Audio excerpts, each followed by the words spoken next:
Hello everyone, আসসালামু আলাইকুম। কি অবস্থা সবার? আমরা সম্ভবত এক সপ্তাহ পর মোস্ট প্রবাবলি ক্লাস করতেছি ফিজিক্সের ভৌত আলোক বিজ্ঞানের। আমরা একটা ক্লাস করেছিলাম এর আগে এবং আজকে হচ্ছে 2 নাম্বার ক্লাস। তো ফিজিক্যাল অপটিক্স বা ভৌত আলোক বিজ্ঞান, এবং এটা ছিল আপনাদের সাথে ভাইয়ার ফিজিক্স সেকেন্ড পেপারের। বুঝিনি যে ভিডিও 2টা ব্যাকগ্রাউন্ডে দেওয়া। আচ্ছা, ঠিক আছে, সমস্যা নেই। ওকে, তো আমরা যেখানে ছিলাম সেটা হচ্ছে আমরা ফিজিক্যাল অপটিক্স বা হচ্ছে ভৌত আলোক বিজ্ঞান। ভাই কেমন আছেন? হ্যাঁ, অবশ্যই ভাই, অবশ্যই। তো আমাদের এই ক্লাসটা, আজকের ক্লাসটাতে আমরা কি করব, আগের ক্লাসে আমরা কি করে আসছিলাম, এবং আজকে পুরো ক্লাসটা সামারি কি সেটা ভাইয়া একটু শুরুতেই 2-3 মিনিটে বলে নিব। তারপর আমরা একেবারে মেইন জায়গায় চলে যাব। অনেকগুলো অ্যানিমেশন দেখব, অনেকগুলো নতুন জিনিস শিখব। সো এই যে আজকের এই চ্যাপ্টারটা বা আজকের এই ক্লাসটা আমরা লাস্ট ক্লাসও যখন করে আসছিলাম, তাড়িৎ চৌম্বক তরঙ্গ, ইলেকট্রিসিটি, ম্যাগনেটিজম, অনেক ধরনের প্রপার্টি নিয়ে কাজ করছি, যেগুলো সম্পর্কে আমরা ছোটবেলা থেকেই টুকটাক শুনে আসতাম। এই চ্যাপ্টারে এটা একদম ডিটেলসে পড়ানো হয় বা ডিটেলসে আমরা আলোচনা করি। তাড়িৎ চুম্বক তরঙ্গ, এটার সাথে তড়িৎ ক্ষেত্র, চুম্বক ক্ষেত্র কিভাবে জড়িত, আলোর বেগটা 3 × 10⁸ মিটার পার সেকেন্ড, এগুলো কিভাবে আসে, এগুলো আমরা লাস্ট ক্লাসে করছি। তো গতদিন পর্যন্ত আমরা কি কি করে আসছি সেটা আমরা আজকে একটু দেখবো। তারপর হচ্ছে আমরা আজকে কি কি করার টার্গেট সেটা দেখবো, তারপর আমরা মেইন পড়াতে ঢুকে যাব। ঠিক আছে? আমাকে একজন বলছে সাউন্ড কম। আমাকে একটু সবাই কমেন্ট করে জানান আপনারা সাউন্ড ঠিক মতো শুনতে পাচ্ছেন কিনা, দেখতে পাচ্ছেন কিনা, এভরিথিং ওকে আছে কিনা, একটু কষ্ট করে জানাবে। তো আজকে আমরা যা যা শিখবো তার আগে আমি একটু বলে নিই যে আমরা সোফার কি কি শিখে আসছি।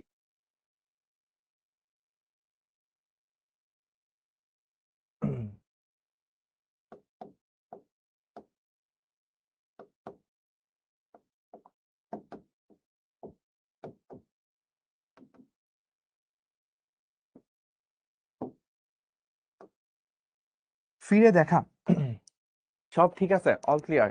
আচ্ছা, ঠিক আছে, আপনারা যদি অল ক্লিয়ার থাকেন, ভাইয়া অল ক্লিয়ার। তো আমি একটু আগে খুব অসাধ্য একটা কাজ সাধন করে আসছি। 3 মিনিট 35 সেকেন্ডে আমি হচ্ছে আমার নাস্তা কমপ্লিট করে আসছি। একটা চিকেন ফ্রাই, সাথে আরো কিছু। তো আমার যখন নাস্তা এসে পৌঁছায় তখন বাজে ঘড়িতে অলমোস্ট 6টা 57 বা 58 এরকম। তো আমি চিন্তা করলাম যে আমি না খাই ঢুকি, তো পোলাপানগুলো তো ভালো পড়াইতে পারবো না। তো ওদেরকে আবার যদি ভালো না পড়াই তাহলে তো আবার দায়িত্ব অবহেলা। তো না, আমাকে আসলে ভালোভাবে পড়ানোর জন্য ভালোভাবে মাথাকে এনার্জাইজ করে নিতে হবে, চার্জ করে নিতে হবে। এমনকি আমি এটা বলছি কিনা জানি না, আমি ইন্টারে যখন ছিলাম আপনাদের মতো, তখন পরীক্ষার হলে ঢোকার আগে মিষ্টি খায় ঢুকতাম, সবাই আমার দেখে হাসতো। একদম পরীক্ষার হলের গেটে দাঁড়ায়, লাইক জাস্ট রুমে ঢুকবো তার আগে ব্যাগে করে ছোট্ট একটা বক্সে 2টা ছোট ছোট মিষ্টি নিয়ে যেতাম। মিষ্টি খায় তারপর হচ্ছে পরীক্ষাতে ঢুকতাম। কারণ কি, কারণ মিষ্টি হচ্ছে যে সুক্রোজ টাইপের জিনিস। তো মাথা তো আসলে সুক্রোজ টাইপের জিনিসগুলো হচ্ছে মেইনলি হচ্ছে অ্যাবজর্ভ করে, বা নিউরনের খাবার বলতে গেলে সেগুলো। তো ওগুলো খেয়ে মাথাকে একদম এনার্জাইজড করে তারপর হচ্ছে ঢুকতাম। এই যে সন্ধ্যার দিকে আপনারা যখন ক্লাস করতে বসেন, পড়তে বসেন, সারাদিন অনেকেই কলেজে ছিলেন, অনেক পরিমাণ ধকল গেছে, তারপর হচ্ছে হয়তো বাসায় এসে কেউ ঘুমানোর সুযোগ পাইছেন, কেউ পান নাই। তারপর হচ্ছে বিকালে বা দুপুরে হয়তো আপনাদের অনেক ঝামেলা ছিল, কারো পড়া ছিল, কারো হচ্ছে যে কোচিং ছিল, কারো কলেজে ল্যাব ছিল, বিভিন্ন ধকল টকল পের হয়ে এসে যখন আপনি সন্ধ্যায় পড়তে বসেন, তখন হালকা কিছু খেয়ে নিয়ে পড়তে বসা বেটার। এটা আপনার মস্তিষ্ককে মানে কি বলবো, একটু বুস্ট করে বা হচ্ছে একটু এনার্জাইজড করে। একটু এনার্জি নিয়ে পড়তে বসলে শরীর মন ভালো থাকে, পড়া ভালো আগায়। ফিরে দেখা, আমরা এর আগ পর্যন্ত যে জিনিসপাতিগুলো দেখে আসছিলাম সেটা হচ্ছে যে আলোর 4টি তত্ত্ব।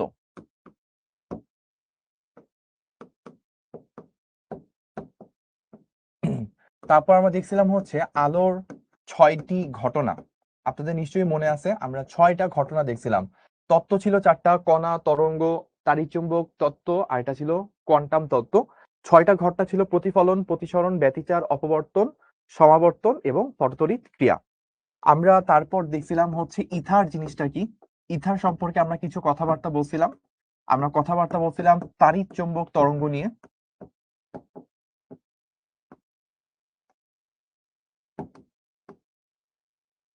তারপর আমাদের যেটা ছিল সেটা হচ্ছে E/B, সেটাই যে আলোর বেগ, সেটা আমরা দেখছিলাম, বা আমরা এইভাবে বলতে পারি C = E/B, বা কেউ চাইলে এভাবে বলতে পারেন E0/B0।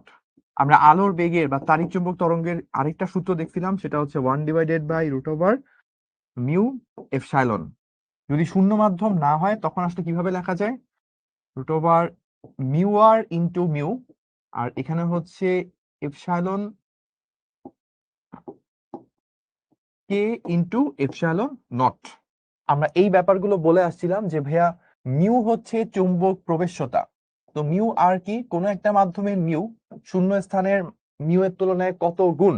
মিউ ছিল চৌম্বক প্রবেশ্যতা, শূন্য স্থানের তুলনায় কোনো একটা মাধ্যমের চুম্বক প্রবেশ্যতা কত গুণ, এটাকে আপেক্ষিক চৌম্বক প্রবেশ্যতা বলা হইতো। আর কে কি ছিল, কে ছিল আপেক্ষিক ভেদন যোগ্যতা, এটা ছিল কোনো মাধ্যমের তড়িৎ ভেদন যোগ্যতা শূন্য স্থানের কত গুণ, সেটা ছিল আপেক্ষিক ভেদন যোগ্যতা।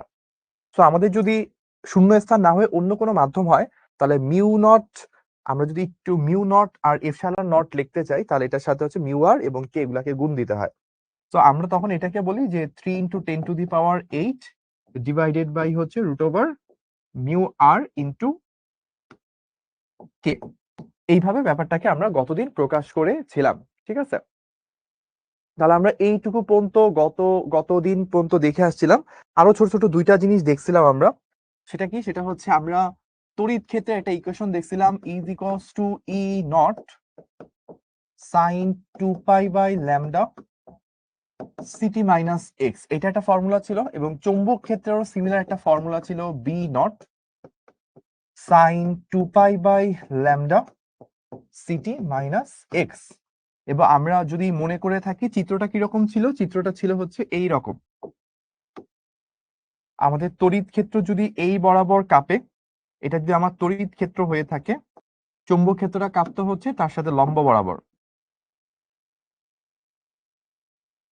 এটা থাকতে হচ্ছে চুম্বক ক্ষেত্র।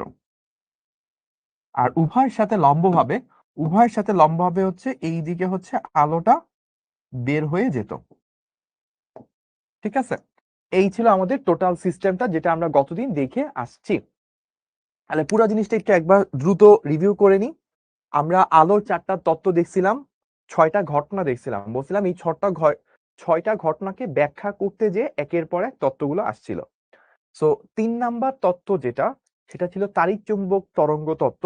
এবং ওইটা নিয়ে আমরা গতদিন মেইনলি এক্সপ্লেন করছিলাম বা বিশ্লেষণ করছিলাম। ওইখানে তাড়িৎ চুম্বক তরঙ্গ কি, এটার সাথে তড়িৎ ক্ষেত্র চুম্বক ক্ষেত্র কিভাবে রিলেটেড, একটা চার্জ বা একটা চার্জিত পার্টিকেল সেটা যখন এরকম কাঁপতে থাকে, ওইখান থেকে কিভাবে হচ্ছে একটা তাড়িৎ চুম্বক তরঙ্গ তৈরি হয়। তারপর ইথার কি ছিল সেটা আমরা দেখছি। তাড়িৎ চুম্বক তরঙ্গ তথা আলোর বেগ কি রকম হয় সেটা আমরা বের করছি। আলোর বেগ বের করার ক্ষেত্রে এই একটা ফর্মুলা ছিল, চুম্বক প্রবেশ্যতা, আর এটা হচ্ছে তড়িৎ ভেদনযোগ্যতা দিয়ে। তো শূন্য স্থান না হয়ে অন্য কোনো মাধ্যমে তাড়িৎ চুম্বক তরঙ্গের বেগ বের করতে হলে এই মিউটাকে শূন্য স্থানের পরিবর্তে আমরা ওই মাধ্যমের মিউতে নিতে হলে মিউ আর দিয়ে গুণ দেওয়া লাগে, আর তড়িৎ ভেদনযোগ্যতার ক্ষেত্রে কে দিয়ে গুণ করা লাগে। তারপর আমরা ওইখান থেকে এই জিনিসপাতিগুলো পেয়েছিলাম। সো এরপর আমরা যেটা দেখছিলাম যে তড়িৎ ক্ষেত্রকে এইভাবে প্রকাশ করা যায়, কারণ ওইটা একটা তরঙ্গ আকারে চারপাশে ছড়াচ্ছিল। চুম্বক ক্ষেত্র তরঙ্গ আকারে চারপাশে ছড়ায় যাচ্ছিল। একসাথে আসলে তড়িৎ এবং চুম্বকটা ছড়ায় যায়, জাস্ট দুইটা পরস্পরের সাথে লম্বভাবে থাকে। এইটুকু ছিল হচ্ছে আমাদের গতদিন পর্যন্ত পড়াশোনা। এবার আমি একটু দেখি আজকের ক্লাসে কে কে ছিল আমার সাথে একদম শুরু থেকে। না, আমার কাছে দেখার উপায় নাই, বিকজ মাউস আমার হাতে এই মুহূর্তে নাই। এনিওয়েজ, সমস্যা নাই। ভাইয়া কালকে আমার ইংলিশ এক্সাম, আবার এইটা ইউনিটও সিলেবাসে আছে, এখন আমি কি করব। তো আমাকে একজন বলছে, মোহাম্মদ সৌরভ, আমি যদি ভুল না করে থাকি, বলছে ভাইয়া কালকে আমার ইংলিশ এক্সাম, বাট এই চ্যাপ্টারটাও হচ্ছে আমার সিলেবাসে আছে, কি করা উচিত। ইংলিশ জিনিসটা খুব বেশি কঠিন বা বড় হওয়ার কথা না, বাট তারপরও যদি আপনার মনে হয় যে আপনার ইংলিশের অনেক প্রিপারেশন বাকি, ইন দ্যাট কেস আমি বলবো আমার ক্লাস এই মুহূর্তে পজ করে আপনি ইংলিশের দিকে ঝাঁপায় পড়েন, পরীক্ষা ভালো করেন। তবে যদি আপনার ইংলিশ মোটামুটি গুছানো থাকে এবং মনে করেন যে 8:30টার পর থেকে রাত্রে সারাক্ষণ ডেডিকেশন দিয়ে পড়লে আপনি ইংলিশ কভার করতে পারবেন, তাহলে এই ক্লাসটা দেখলে আপনার জন্য উপকার হবে। সঠিক সময় সঠিক জিনিস করতে পারলে এটার আউটপুট অনেক বেটার আসে। আজকে কোরআন এবং আরবি সাহিত্য দিয়ে পরীক্ষা দিয়ে আসলাম, মাশাআল্লাহ। ইয়ার চেঞ্জ এক্সামের কারণে অনেক ক্লাস মিস হয়ে গেছে। তো এটা আসলে অনেকেরই হয়ে থাকে, কারণ হচ্ছে যে আমরা যখন কোয়ার্টার 1-এ ছিলাম, আমার মনে আছে 1,500-এর কাছাকাছি স্টুডেন্ট লাইভে থাকতো। এখন এটা কমে যাওয়ার একটা বড় কারণ হচ্ছে এখন এক একজন এক এক ধরনের পরীক্ষা, এক এক ধরনের ঝামেলার মধ্যে ইনভলভ হয়ে গেছে। কারণ আমি যেই চ্যাপ্টারটা তরঙ্গ যেমন হচ্ছে আমি পড়ায় ফেলছি 1 মাসের কাছাকাছি হয়ে গেল। তো ওই তরঙ্গ চ্যাপ্টারের 1-1.5 মাস আগের টপিক গুলো এখন আমাকে মেসেঞ্জার অনেকে বলে, ফিডব্যাক দেয়, সুন্দর ফিডব্যাক, বা একটা জিনিস বুঝে নাই ওই জিনিসটা কিভাবে বোঝা যায়, অনেক ধরনের মেসেজ আসে। তো আমি তখন বুঝতে পারি যে হচ্ছে যে আপনারা অনেকেই হচ্ছে লাইভে কানেক্ট না থাকতে পারলেও রেকর্ডে কানেক্টেড আছেন, বা কোয়ার্টার 3 কোয়ার্টার 2, এমনকি বিশ্বাস করবেন না, ভেক্টর চ্যাপ্টারের অনেক প্রবলেম হয়, এখনো আমাকে মেসেজ করে মানুষজন সো এই জিনিসপাতিগুলো হয়। তো এই কারণে আমরা হয়তো লাইভে মানুষজন এখন একসাথে অত মানুষ করতে পারতেছি না, এতে কোনো সমস্যা নাই। আর পরীক্ষাগুলো part of life. Inter first year প্রথম যখন আপনি পরীক্ষা ফেস করেন তখন পরীক্ষা নিয়ে ভয় পাওয়ার অনেক কিছু আছে, বাট এখন লাইফে আপনি অনেক দূর আগায় গেছেন। এখন ১-২টা পরীক্ষা আপনার কাছে খুব বেশি কিছু না। আগে একটা পরীক্ষা ১০০ তে ৮০-৭০ না পাইলেই হচ্ছে খারাপ লাগতো। এখন আপনি জানেন যে ১০০ তে ৩০-৪০ পাওয়া এটা খুব নরমাল ব্যাপার। এটা পরীক্ষা ইজ পরীক্ষা। মানে এখন আপনি এত পরীক্ষা দিচ্ছেন, এত পরীক্ষা দিচ্ছেন, পরীক্ষা কোনো ব্যাপার নাকি? সো এই পরীক্ষাকে যখন আপনি নরমালাইজ করে ফেলতে পারবেন এবং পরীক্ষায় ধরেন হচ্ছে যে ঘুম থেকে উইঠে জানতে পারলেন যে একটু পর পরীক্ষা, তারপর আপনি পরীক্ষা যেয়ে ফাটায় দিয়ে আসতে পারবেন। এইরকম লেভেলে যখন নিজেকে নিতে পারবেন তখন বুঝবেন যে না আপনি ইন্টার লাইফে কিছু একটা করতে পারছেন। এবং ওইটা সময় আসার আগ পর্যন্ত আপনাকে হচ্ছে হিউজ পরিমাণ এফোর্ট দিয়ে যেতে হবে। ঠিক আছে? ওকে। সো আমরা এখন থেকে দেখব যে আমরা আজকের ক্লাসে কি কি শিখবো। প্রথমটা হচ্ছে তরঙ্গ মুখ। তরঙ্গ মুখের ব্যাপারে আমরা অলরেডি টুকটাক জানি। বাট আমরা আজকে একটু দেখবো হাইগেন্সের নীতি। এটা হচ্ছে মেইন জিনিস আজকের ক্লাসের। প্রতিফলন, প্রতিসরণ, প্রমাণ হয়তো আমরা আজকের ক্লাসে দেখবো না, বাট আমরা প্রতিফলনটা আর্কাইভে আছে, চেষ্টা করবো প্রতিসরণ যদি পারা যায় দেখার, না পারলেও কোনো সমস্যা নেই। আর তরঙ্গের সমীকরণ এবং হচ্ছে তরঙ্গের উপরিপাতন, দশা পার্থক্য, এই জিনিসপাতিগুলো মূলত হচ্ছে আজকে আমাদের দেখার বিষয়। তো আমরা একটা একটা করে শুরু করি, তাহলে বুঝতে পারবো। তার আগে সবার আগে জিনিসটা জানতে হবে, সেটা হচ্ছে পয়েন্টিং ভেক্টর। এটা আমরা প্রথমেই দেওয়া উচিত ছিল।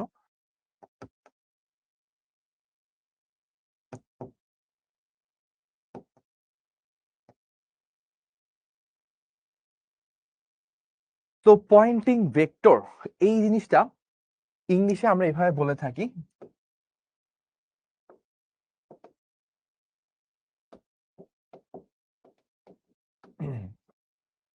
পয়েন্টিং ভেক্টর এখানে একটা সংজ্ঞা দেওয়া আছে, বাট ভাইয়া আপনাদের জন্য একটু অন্যভাবে বলি। আমরা লাস্ট চ্যাপ্টারে তরঙ্গ পড়ছিলাম, তরঙ্গের মধ্যে তীব্রতা বলে একটা জিনিস ছিল না ভাইয়া? ওই যে আমরা পড়ছিলাম I is equals to E divided by AT, বা 2 pi square A square F square rho V। অর্থাৎ যদি আমি ফিজিক্স থেকে বলি বা ফিল করে বলার চেষ্টা করি, তখন ব্যাপারটা কিরকম ছিল, লাইক এইটা একটা সারফেস, এটা একটা সারফেস, একটা তরঙ্গ এইভাবে আসতেছে। তরঙ্গ যখন এভাবে আসে তখন তরঙ্গ এই সারফেসকে অতিক্রম করার সময় প্রতি একক সময়ে একক ক্ষেত্রফলের মধ্যে দিয়ে কতটুকু এনার্জি নিয়ে অতিক্রম করে, সেটাই ছিল কি তরঙ্গের তীব্রতা। এক্স্যাক্টলি সেম জিনিসটাই হচ্ছে পয়েন্টিং ভেক্টর, জাস্ট কি তাড়িৎ-চৌম্বক তরঙ্গের ক্ষেত্রে। তাড়িৎ-চৌম্বক তরঙ্গের ক্ষেত্রে যখন একটা তাড়িৎ-চৌম্বক তরঙ্গ কোনো একটা তলকে ভেদ করে সামনে আগায়, তখন একক সময়ে একক ক্ষেত্রফলের মধ্যে দিয়ে কতটুকু এনার্জি নিয়ে সে পাস করতেছে, সেটাই হচ্ছে তাড়িৎ-চৌম্বক তরঙ্গের তীব্রতা। এটাকে আমরা সংক্ষেপে বলে থাকি পয়েন্টিং ভেক্টর। দেখি আমরা এখানে বইতে কি সংজ্ঞা দেওয়া আছে, কোন তড়িৎ-চৌম্বক তরঙ্গের গতিপথে লম্বভাবে স্থাপিত কোনো একক ক্ষেত্রফলের মধ্যে যে পরিমাণ শক্তি অতিক্রম করে। একটা টার্ম এখানে মিস আছে, একক ক্ষেত্রফলের মধ্যে দিয়ে একক সময়, এই কথাটা বলে দিতে হবে, তাকেই পয়েন্টিং ভেক্টর বলা হয়ে থাকে। ঠিক আছে? তাহলে আমরা এইটাকে একটু ফিজিক্যালি চিন্তা করি যে কিভাবে ব্যাপারটা ঘটানো পসিবল।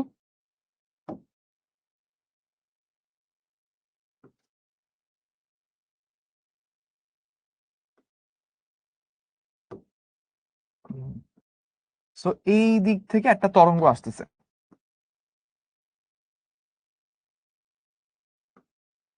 তো এই তরঙ্গটা যখন আসবে, ধরলাম এই সারফেসের এরিয়া এরিয়া হচ্ছে এ, আর আমি বললাম টি সময়ে অতিক্রান্ত শক্তি, অতিক্রান্ত তরঙ্গ শক্তি সেটা কত, সেটা হচ্ছে ই। তাহলে দেখেন ভাইয়া কি এই জিনিসটা বলতে পারি, টি সময় এ ক্ষেত্রফল দিয়ে, টি সময় এ ক্ষেত্রফলে অতিক্রান্ত শক্তি,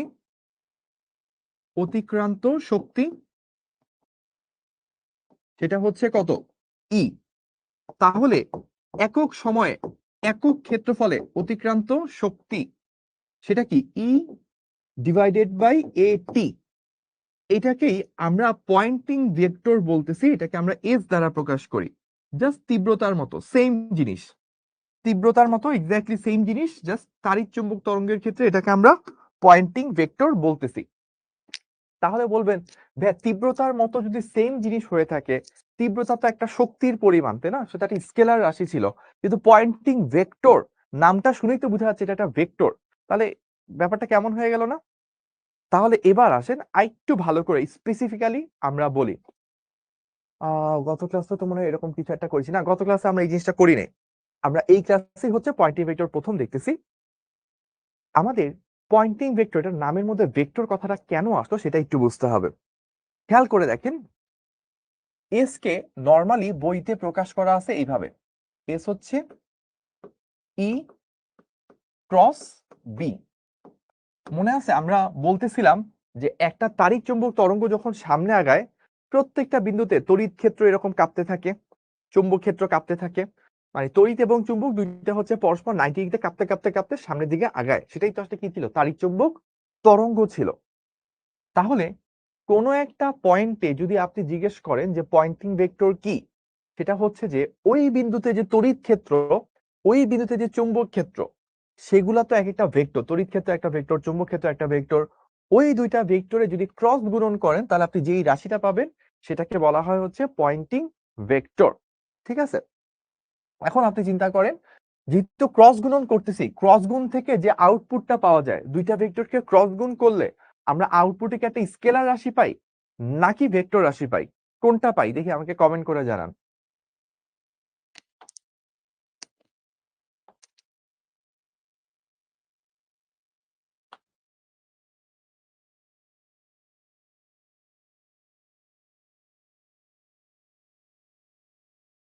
অলরেডি অনেকে আমাকে কমেন্ট করছে যে ভাইয়া ভেক্টর পাই। এক্স্যাক্টলি দুইটা ভেক্টরের মধ্যে যখন ক্রস গুণন হয়, অবশ্যই অবশ্যই আমরা একটা ভেক্টর হচ্ছে আউটপুট আকারে পাবো।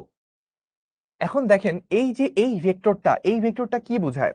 এই ভেক্টরটা বোঝায় যে আমরা যখন আগে চিত্রটা আঁকছিলাম, দেখেন এই যে খেয়াল করে, এইখানে আমার তড়িৎ ক্ষেত্র যদি কাজ করে হচ্ছে এই বরাবর, এই এই রকম দিকে যদি এটা কাঁপে, আমি যদি এইভাবে, হয়তো বুঝতে পারবেন না, আমার এই একটা রিমোটের মতো দেখতে পাচ্ছেন, এই জিনিসটাকে যদি চিন্তা করেন, এই দিক বরাবর যদি তড়িৎ ক্ষেত্রের মানটা কাঁপতে থাকে, এবং আপনি যদি চিন্তা করেন যে ভাইয়া এই দিক বরাবর হচ্ছে চুম্বক ক্ষেত্রের মানটা উঠানামা করে, তাহলে দেখেন এদের যদি আপনি ক্রস গুণন করেন, ক্রস গুণন করলে কি হবে, ই ক্রস বি। ওই যে মনে আছে আমরা কি করতাম আগে, দুইটা ভেক্টরের মধ্যে প্রথম ভেক্টরের বরাবর ডান হাতে 4টা আঙ্গুলকে রাখতাম, রেখে আমরা কি করতাম ভাইয়া, দ্বিতীয় ভেক্টরের দিকে ঘোরাতাম। এই যে দেখেন আমি দ্বিতীয় ভেক্টরের দিকে ঘোরাচ্ছি, বা এভাবে দেখলে মনে হয় ভালো বুঝবেন।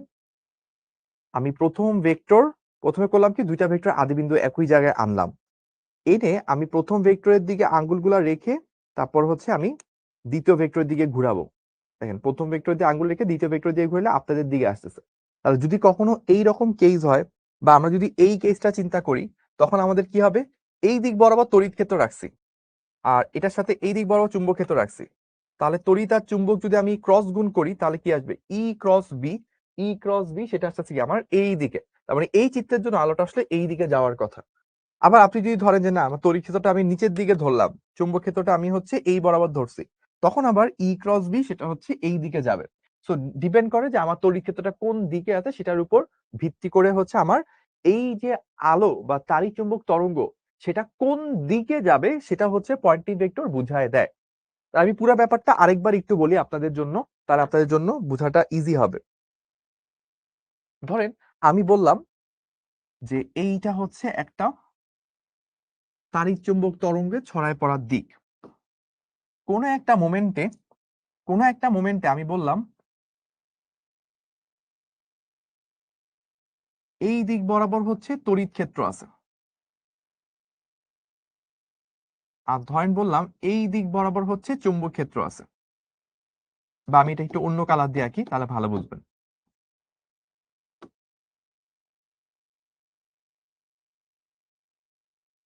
এখন দেখেন তড়িৎ ক্ষেত্র এই দিক বরাবর, তড়িৎ ক্ষেত্র বরাবর আমি একটা কলম ধরলাম, কলমটা যদি না দেখা যায় আমি তাহলে সাদা কালার ধরি তাহলে ভালো বুঝবেন। এই যে এই দিক বরাবর একটা জিনিস ধরলাম, ই বরাবর, আর আপনার চুম্বক ক্ষেত্র বরাবর, চুম্বক ক্ষেত্র হচ্ছে তলকে ভেদ করে ভিতরের দিকে, এই বরাবর আরেকটা ধরলাম। ঠিক আছে? এখন আমার কি করতে হবে, ডান হাত ক্রস গুণনের নিয়ম, ডান হাত ই থেকে আমি বি এর দিকে, ই থেকে বি এর দিকে 4টা আঙ্গুল এই যে ঘুরালাম, ডান হাতের এই 4টা আঙ্গুল আমি ই বরাবর ধরলাম প্রথম ভেক্টর, তারপর দ্বিতীয় ভেক্টরের দিকে ঘুরাইলাম, তাহলে কি আসবে? তরঙ্গটা এই দিকে মুভ করবে। তাহলে তখন আলোটা কোন দিকে যাচ্ছে? আলোটা আসলে তখন যাবে এই বরাবর, তখন আলোটা যাবে এই দিক বরাবর, হচ্ছে আলোটা মুভ করবে। ঠিক আছে। আবার যদি উল্টা কেস হয়, ধরেন উল্টা কেস হচ্ছে এরকম, যে আমি ধরেন বললাম যে তড়িৎ ক্ষেত্র এই দিকে আছে, আর চৌম্বক ক্ষেত্র যেটা, ওটা ধরেন বললাম এই দিকে বের হয়ে আছে। এখন যদি আমি চিন্তা করি যে আমার আলোটা কোন দিকে যাবে, তাহলে সিস্টেমটা কিরকম? তড়িৎ ক্ষেত্র বরাবর আমি একটা কলম বা কিছু একটা ধরলাম, আর চৌম্বক ক্ষেত্রটা হচ্ছে তলকে ভেদ করে বের হয়ে আছে, মানে আপনাদের দিকে। চৌম্বক ক্ষেত্রটা হচ্ছে তলকে ভেদ করে আপনাদের দিকে বের হয়ে আছে। তাহলে আমার প্রথম কাজ, ডান হাতের 4টা আঙ্গুল এটা বরাবর রাখলাম, রেখে হচ্ছে আমি তড়িৎ ক্ষেত্র থেকে চুম্বক ক্ষেত্রের দিকে ঘুরাইলে দেখেন বুড়ো আঙ্গুলটা এই দিকে আসে। তাহলে হচ্ছে আমার এই যে এই দিক বরাবর হচ্ছে আমার চুম্বক ক্ষেত্রটার ডিরেকশনটা, সরি, ক্রস গুণনের ডিরেকশনটা চলে আসছে, তার মানে আলোটা হচ্ছে এই দিক বরাবর চলে যাবে। তাহলে পাইলট ভাইয়া একটু আমাকে ইয়াটা দেওয়া লাগবে, মাউসটা দেওয়া লাগবে। পাইলট ভাইয়া যিনি আছেন, আমাকে একটু মাউসটা দেওয়া লাগবে।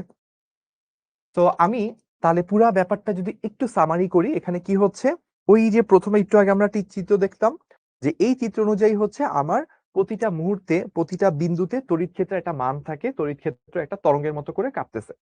আবার প্রত্যেকটা বিন্দুতে চুম্বক ক্ষেত্র একটা মান থাকে, এটা তরঙ্গের মতো করে কাঁপতেছে। তাহলে কোনো একটা মোমেন্টে কোনো একটা বিন্দুতে যদি আমরা তড়িৎ ক্ষেত্র এবং চুম্বক ক্ষেত্রের ক্রস গুণন করি, দুইটার যদি আমরা ক্রস গুণন করি, তাহলে হচ্ছে আমরা লব্ধি ভেক্টরটা বা ক্রস গুণন করে যে ভেক্টরটা পাই, সেটা যেই দিক, সেই দিকটাই হচ্ছে আলো কোন দিকে যাচ্ছে বা তাড়িৎ-চুম্বক তরঙ্গ কোন দিকে যাচ্ছে সেই দিকটাকে পয়েন্ট করে, মানে তরঙ্গ সঞ্চালনের দিকটাকে পয়েন্ট করে। তাই এটা হচ্ছে আমার পয়েন্টিং ভেক্টর। আর এটার মানটা কি বোঝায়?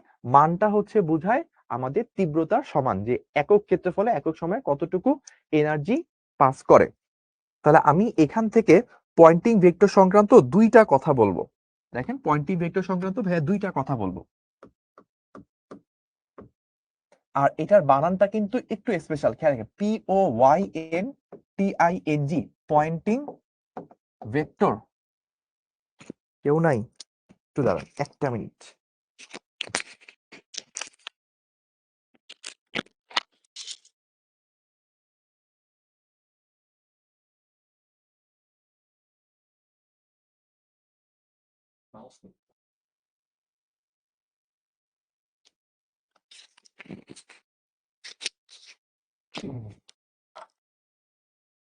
সো আমরা তাহলে আর একটু যদি চিন্তা করি বা একটু খেয়াল করি যে এখানে কি আছে, তো পয়েন্টিং ভেক্টরে দুইটা জিনিস। এক নাম্বার হচ্ছে মান। মানটা কি বোঝায়? মানটা বোঝায় হচ্ছে তীব্রতা। আর দুই নাম্বার জিনিস কি? দুই নাম্বার দিক হচ্ছে দিক। দিকটা কি বোঝায়? দিকটা হচ্ছে তাড়িৎ-চুম্বক তরঙ্গ, তাড়িৎ-চুম্বক তরঙ্গর বেগের দিক। ঠিক আছে। তাহলে আমি পুরো জিনিসটা যদি সামারি করি, পয়েন্টিং ভেক্টর হচ্ছে কোন একটা তাড়িৎ-চুম্বক তরঙ্গ যখন একটা তলের মধ্যে দিয়ে সামনে আগায়, তখন প্রতি একক সময়ে একক ক্ষেত্রফলের মধ্যে দিয়ে কতটুকু শক্তি নিয়ে সে অতিক্রম করে, সেটাই হচ্ছে পয়েন্টিং ভেক্টর। তাহলে এই যে একক সময়ে একক ক্ষেত্রফলের মধ্যে দিয়ে কতটুকু শক্তি নিয়ে অতিক্রম করে, এটা আসলে কি বোঝায়? তীব্রতা বোঝায়। এবং এটাকে দেখেন ভাইয়া কিন্তু মানের সাহায্যে প্রকাশ করছি। পয়েন্টিং ভেক্টরকে এস দ্বারা প্রকাশ করা হয়, এটা হচ্ছে E/AT। আবার আমরা একটা জিনিস খেয়াল করলাম, পয়েন্টিং ভেক্টরকে এভাবেও লেখা যায় E×B। E×B করলে একটা ভেক্টর পাবেন, এই ভেক্টরের দিকটা বুঝাবে তরঙ্গটা কোন দিকে যাচ্ছে। আমরা E আর B এর দুইটা কেস নিছি, দুইটা কেস দিয়ে আমরা দেখছি যে একবার আলোটা এই দিকে যায়, আরেকবার আলোটা ওই দিকে যায়। তো দিকটা ঘুরে গেলে কিন্তু আমার পয়েন্টিং ভেক্টরের যে দিকটা, অর্থাৎ তরঙ্গটা কোন দিকে যাবে সেই দিকটাও কিন্তু ঘুরে যাবে। আরেকটা জিনিস একটু মাথায় রাখবেন, সেটা হচ্ছে বি। এই বি সমান সমান হচ্ছে মিউ ইন্টু এইচ। dongle কি কানেক্টেড? ওকে। তো আমার B is equals to mu into H. তো এই ক্ষেত্রে আমরা যদি একটু খেয়াল করি, আমরা এই জিনিসটাকে কিন্তু এইভাবে লিখতে পারি।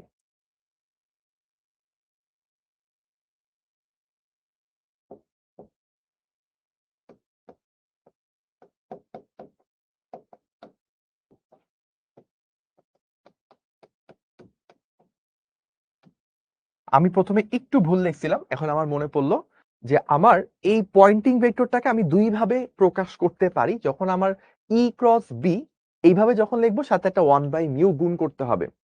আর আমরা এই জিনিসটা জানি যে B is equals to mu H, বা আমি এভাবে বলতে পারি 1/μ ইন্টু বি, সেটা হচ্ছে শুধু এইচ, এভাবে বলতে পারি। তো ভাইয়া প্রথমে একটু খেয়াল ছিল না, আমি একটু বলতে ভুল করছি। এখানে আসলে প্রথমে 1/μ ইন্টু ই ক্রস বি হইতে পারে, অথবা এই মিউটা যখন ভিতরে যাবে বি/মিউ এটা এইচ হয়ে যাবে। এখন কোনটার পরিচয় কি গতদিনও বলেছিলাম, আজকে একটু বলে আবার, সেটা হচ্ছে এই বি, বি হচ্ছে চৌম্বক ক্ষেত্র, এই বি হচ্ছে চৌম্বক ক্ষেত্র। আর এইচ কি? এইচ হচ্ছে চৌম্বক তীব্রতা, এইচ হচ্ছে চৌম্বক তীব্রতা। আর মিউ কি? মিউ হচ্ছে চৌম্বক প্রবেশ্যতা।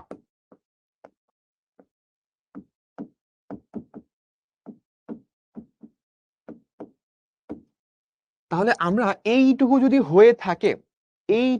হয়ে থাকে, তাহলে এইখান থেকে একটা জিনিস খুব ভালো করে আমরা করে ফেলতে পারবো। সেটা হচ্ছে, দেখেন আমরা সবগুলার মাঝে একটা রিলেশন তৈরি করি। এস, এস এর মান যদি আমি নিই, দিক না, শুধু মান নিলাম, ওই যে একটা ভেক্টরের মান কি মডুলাস দ্বারা প্রকাশ করে, সেটাকে আমরা কিভাবে বলতে পারবো? 1/μ ই ক্রস বি, এভাবে বলা যায়। অথবা এটা সমান বলা যায় ই ক্রস এইচ, অথবা এটা সমান বলা যায় হচ্ছে, আমরা একটু আগে লিখছিলাম কি, ই ডিভাইডেড বাই, মানে হচ্ছে এনার্জি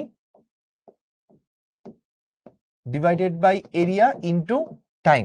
এখন বলুন ভাইয়া, এনার্জিকে তো ই দিয়ে প্রকাশ করেন, এখন কেন ই দ্বারা লিখলেন না? কারণ এখানে তো ই দ্বারা তড়িৎ ক্ষেত্র বোঝায়। তড়িৎ ক্ষেত্র আর এনার্জির ই দুইটা তো সেম হয়ে আপনারা তো অনেক সময় মিস্টেক করে ফেলতে পারেন। তাই ওইটা যেন না মিস্টেক হয়, তাই এখানে এনার্জি আলাদা করে লিখলাম। আবার মনে আছে, আমরা তীব্রতা সমান এভাবেও লিখতে পারি, twice pi square a square f square rho v. তাহলে এই সূত্র চারটা দিয়ে কিন্তু অনেক সুন্দর সুন্দর ম্যাথ করা পসিবল। এই চারটা সূত্র দিয়ে অনেকগুলো, কয়টা সূত্র, 1 2 3 4, চারটা সূত্র একসাথে। যেমন এই চারটা সূত্রকে মিক্স করে গত 2 বা 3 বছর আগে বুয়েটে অ্যাডমিশন টেস্টে খুব সুন্দর একটা প্রশ্ন আসছিল। তখন ওই সূত্রের মধ্যে আপনার যেটা করা লাগতো, ই বা বি যে কোনো একটার মান দেওয়া ছিল, ওইটার সাথে আপনার এই রিলেশনটা twice pi square square AV square rho V, এটাকে রিলেট করে হচ্ছে প্রবলেমটা করা লাগতো। তো যারা হচ্ছে শুধুমাত্র বই পড়ে, তারা তো জাস্ট এইটুকু জানে পয়েন্ট ভেক্টর মানে 1/μ ই ক্রস বি। কিন্তু ওইটার এটার সাথে যে রিলেশনটা আছে, রিলেশন থেকে যে এই জিনিসটা বের করা যায়, এটা যারা ডিপলি ক্লাসগুলো করবে এবং বুঝবে, তারা কিন্তু এই প্রবলেমগুলো সলভ করে আসতে পারবে। তাহলে এইটুকু পর্যন্ত কি বুঝতে পারছেন কিনা সেটা আমাকে একটু কমেন্ট করে জানান। আমি অলরেডি আপনাদের থেকে 2-1টা কমেন্ট পেয়েছি, সেটা হচ্ছে এই রকম যে ভাইয়া ওই ই ক্রস বি এর ডিরেকশন ঘোরানো বুঝি না। কিন্তু দেখেন, এটা কিন্তু একেবারে ফার্স্ট ইয়ারের ভেক্টর চ্যাপ্টারের জিনিস, ক্রস গুণন কিভাবে হয়। তো আপনি যদি ফার্স্ট ইয়ার শেষ, সেকেন্ড ইয়ারের কোয়ার্টার 4, এখন যদি বলেন যে ভাইয়া ক্রস গুণনের ডিরেকশন বুঝি না, তাহলে কিন্তু ব্যাপারটা খুব টাফ।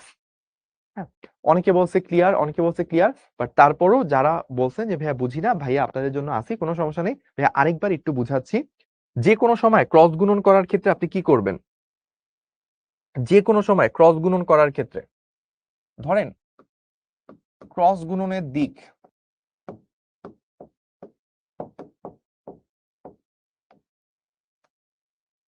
আপনি যদি বলেন যে ভাইয়া এ ক্রস বি দুইটা ভেক্টরে আমি ক্রস গুণন করব, তাহলে এটা দিক আপনি কিভাবে বের করবেন? আপনাকে ধরেন দুইটা ভেক্টর দিলাম, এইটা একটা ভেক্টর আর এইটা আরেকটা ভেক্টর। এটাকে বললাম এ ভেক্টর, এটাকে বললাম বি ভেক্টর। আপনার প্রথম কাজ যেটা হবে সেটা হচ্ছে দুইটা ভেক্টরের আদি বিন্দু একই জায়গায় আনা। এই একটা ভেক্টর নিলাম, এই একটা ভেক্টর নিলাম, দুইটা ভেক্টরের আদি বিন্দু একই জায়গায় আনবো, একই বিন্দুতে আনবো। এবং এই বিন্দু দুইটাকে আমরা কি করব? এই বিন্দু দুইটাকে আমরা হচ্ছে বাম হাত দিয়ে ধরবো, বাম হাত দিয়ে, আমি আমার বাম হাত দিয়ে ধরছি। তারপর ডান হাত নিব, ডান হাতের এই যে চারটা আঙ্গুল, ডান হাতের এই চারটা আঙ্গুলকে আমরা প্রথম ভেক্টর, প্রথমে কি আছে, এ আছে, প্রথম ভেক্টর বরাবর ধরবো, ধরে আমরা দ্বিতীয় ভেক্টরের দিকে ঘুরাবো। ঘুরাইলে বুড়ো আঙ্গুলটা যেই দিকে তাক করে থাকবে, বুড়ো আঙ্গুলটা যেই দিকে ডিরেকশন দিবে, সেটাই হচ্ছে আমাদের এ ক্রস বি এর দিক। তাহলে আমি এ থেকে বি এর দিকে নিলাম, আমি হচ্ছে এই দিকে পেলাম, তার মানে এটাই হচ্ছে আমার এ ক্রস বি এর দিক। এবার আমরা একটু আসি পয়েন্টিং ভেক্টরে আমাদের কি ব্যাপার বলা ছিল। এখানে আমরা দেখি পয়েন্টিং ভেক্টরে কি করা লাগে, ই ক্রস বি, ই ক্রস বি এর দিকই হচ্ছে পয়েন্টিং ভেক্টরের দিক, কারণ ই ক্রস বি করলে যেটা আসে সেদিকেই হচ্ছে তরঙ্গটা আগায়। তার মানে ই ক্রস বি থেকে তরঙ্গ কোন দিকে যাবে সেটা পয়েন্ট করা হচ্ছে, তাই এটা পয়েন্টিং ভেক্টর। তাহলে দেখেন আমার এই দিকে আছে ই, এটা ই এর দিক, আর বিটা আছে তলকে ভেদ করে ভিতরের দিকে, তলকে ভেদ করে ভিতরের দিকে, মানে ব্যাপারটা এইরকম। সো এই জায়গাটা আপনারা বুঝবেন কিনা জানি না। দেখেন আপনি ধরেন, আপনি তো একটা ফোনে দেখতেছেন, আপনি একটা স্ক্রিনে দেখতেছেন, আপনার জন্য সুবিধা করে দিই, ধরেন এই হচ্ছে আমার স্ক্রিন, ঠিক আছে, এই যে এরকম আমার স্ক্রিন, আপনি তো এরকম স্ক্রিনে দেখতেছেন তাই না? আপনার মোবাইলের সাথে, মোবাইল বরাবর হচ্ছে এক, মোবাইলের বরাবর এইভাবে একটা কলম ধরবেন, মানে মোবাইলটা আপনি সামনে ধরছেন এরকম, তো আপনি এই বরাবর একটা কলম ধরবেন, ধরছেন? আচ্ছা, এইটা হচ্ছে আপনি একটা ধরলেন। আরেকটা কলম আপনি কিভাবে ধরবেন? আরেকটা কলম ধরবেন হচ্ছে একদম মোবাইলকে ভেদ করে ভিতরে ঢুকতেছে, মোবাইলকে ভেদ করে ভিতরে ঢুকতেছে, এই বরাবর আপনি আরেকটা কলম ধরবেন। তাহলে এই দুইটা যদি আপনি ধরে ফেলেন যে ভাই আমার এই বরাবর একটা আছে, এই বরাবর আরেকটা আছে, এখন আপনি করবেন কি, প্রথমে কে আছে, ই আছে, ই কোথায় আছে, উপরের দিকে। তো ডান হাত নিয়ে ডান হাতের চারটা আঙ্গুলকে একদম সোজা মোবাইল বরাবর এভাবে ধরবেন, ধরে তারপর আপনি হচ্ছে এইটাকে নিচের দিকে নামাবেন। কেন নিচের দিকে নামানো, মানে হচ্ছে বি এর দিকে নামানো। তাহলে আপনার বুড়ো আঙ্গুলটা কোন দিকে থাকে, এই দিকে মুভ করে থাকতেছে, দেখেন তরঙ্গটা এই দিকে যাচ্ছে। আর একটু পরের কেস কি, তড়িৎ ক্ষেত্র এখনো আগের দিকেই আছে, বাট চুম্বক ক্ষেত্রটা হচ্ছে এখন আপনার তলটাকে ভেদ করে, আপনার মোবাইল ভেদ করে বাইরে আসতেছে। তাহলে এবার যদি আপনি করেন, ডান হাত নেন, আপনি যদি ডান হাতটাকে চুজ করেন, এবার যদি আপনি ডান হাতটা চুজ করেন, ডান হাতের এই যে চারটা আঙ্গুল, চারটা আঙ্গুল প্রথম ভেক্টর ই বরাবর রেখে, এবার হচ্ছে আমি দ্বিতীয় ভেক্টর দিকে যদি ঘুরাই, তাহলে আমার বুড়ো আঙ্গুলটা কি ওই দিকে যাচ্ছে, অর্থাৎ ডান দিকে হচ্ছে আমার আলোটা চলে যাচ্ছে। ঠিক আছে, এইবার কি আপনাদের ক্লিয়ার হয়েছে এই জিনিসটা? আমাকে একটু কমেন্ট করে জানায়েন তো। ওকে, ক্লিয়ার, ওকে ডান, ক্লিয়ার, এবার অনেকের ক্লিয়ার হয়েছে। তো আমরা এইটুকু পর্যন্ত করে ফেললাম। তারপর এবার আসেন আমরা যেটা নিয়ে কাজ করব সেটা হচ্ছে তাড়িৎ-চৌম্বক বর্ণালী, তাড়িৎ-চৌম্বক বর্ণালী যেটাকে আমরা স্পেকট্রাম বলে থাকি। তো দেখেন আমরা যেটা নিয়ে কাজ করি, এখানে আসলে কি দেওয়া আছে, এখানে আসলে ফ্রিকোয়েন্সি দেওয়া আছে সম্ভবত, তাই না? এখানে ফ্রিকোয়েন্সি বা তরঙ্গ দৈর্ঘ্য। আচ্ছা, তাহলে দেখেন আমরা তো এটা জানি v is equals to f lambda, বা আমরা বলতে পারি তাড়িৎ-চৌম্বক তরঙ্গ তো c বেগে আগায়, c is equals to f lambda. তাহলে এখান থেকে আপনি ল্যামডা কি পাবেন, c ডিভাইডেড বাই f, এটা হচ্ছে আপনার ল্যামডার ভ্যালু। এবার আপনি একটু খেয়াল করেন, আমরা বিভিন্ন ধরনের তরঙ্গ দৈর্ঘ্য নিয়ে কাজ করে থাকি, বিভিন্ন ধরনের তরঙ্গ দৈর্ঘ্য নিয়ে কাজ করে থাকি। এর মধ্যে এই রেডিও ওয়েভ, আমরা যখন হচ্ছে রেডিওতে কোনো একটা কথা শুনে থাকি, রেডিওতে কোনো একটা হয়তো রেডিও চ্যানেল থেকে কোনো একটা সিগন্যাল আসতেছে, কোনো একটা গান বাজতেছে, কোনো একটা নিউজ পড়া হচ্ছে, এটা যখন আমাদের বাসায় অবস্থিত, আমাদের ফোনে অবস্থিত রেডিও থেকে যখন আমি শুনতে পাই, তখন একটা তরঙ্গ আসলে আমার বাসার রেডিওতে ঢুকতেছে, একটা তরঙ্গ আসলে আমার ফোনের ভিতর ঢুকতেছে। ওই তরঙ্গটা তরঙ্গ দৈর্ঘ্য অনেক বড় হয়, দেখেন এই যে এই নীল পার্টটা, এবং ওটার মান কত হয় দেখেন, অলমোস্ট হচ্ছে আমার এখানে 5 এর পর কয়টা শূন্য, 5 এর পর 9টা শূন্য, 5 × 10⁹ এত metre, 5 × 10⁹ that means 5 giga metre থেকে শুরু করে এটা অলমোস্ট হচ্ছে 10,000 মিটার পর্যন্ত, এইটুকু রেঞ্জে হচ্ছে আমার অলমোস্ট রেডিও ওয়েভ গুলো থাকে। তার থেকে যখন তরঙ্গ দৈর্ঘ্য আরেকটু ছোট হয়, এটা হচ্ছে মাইক্রোওয়েভ।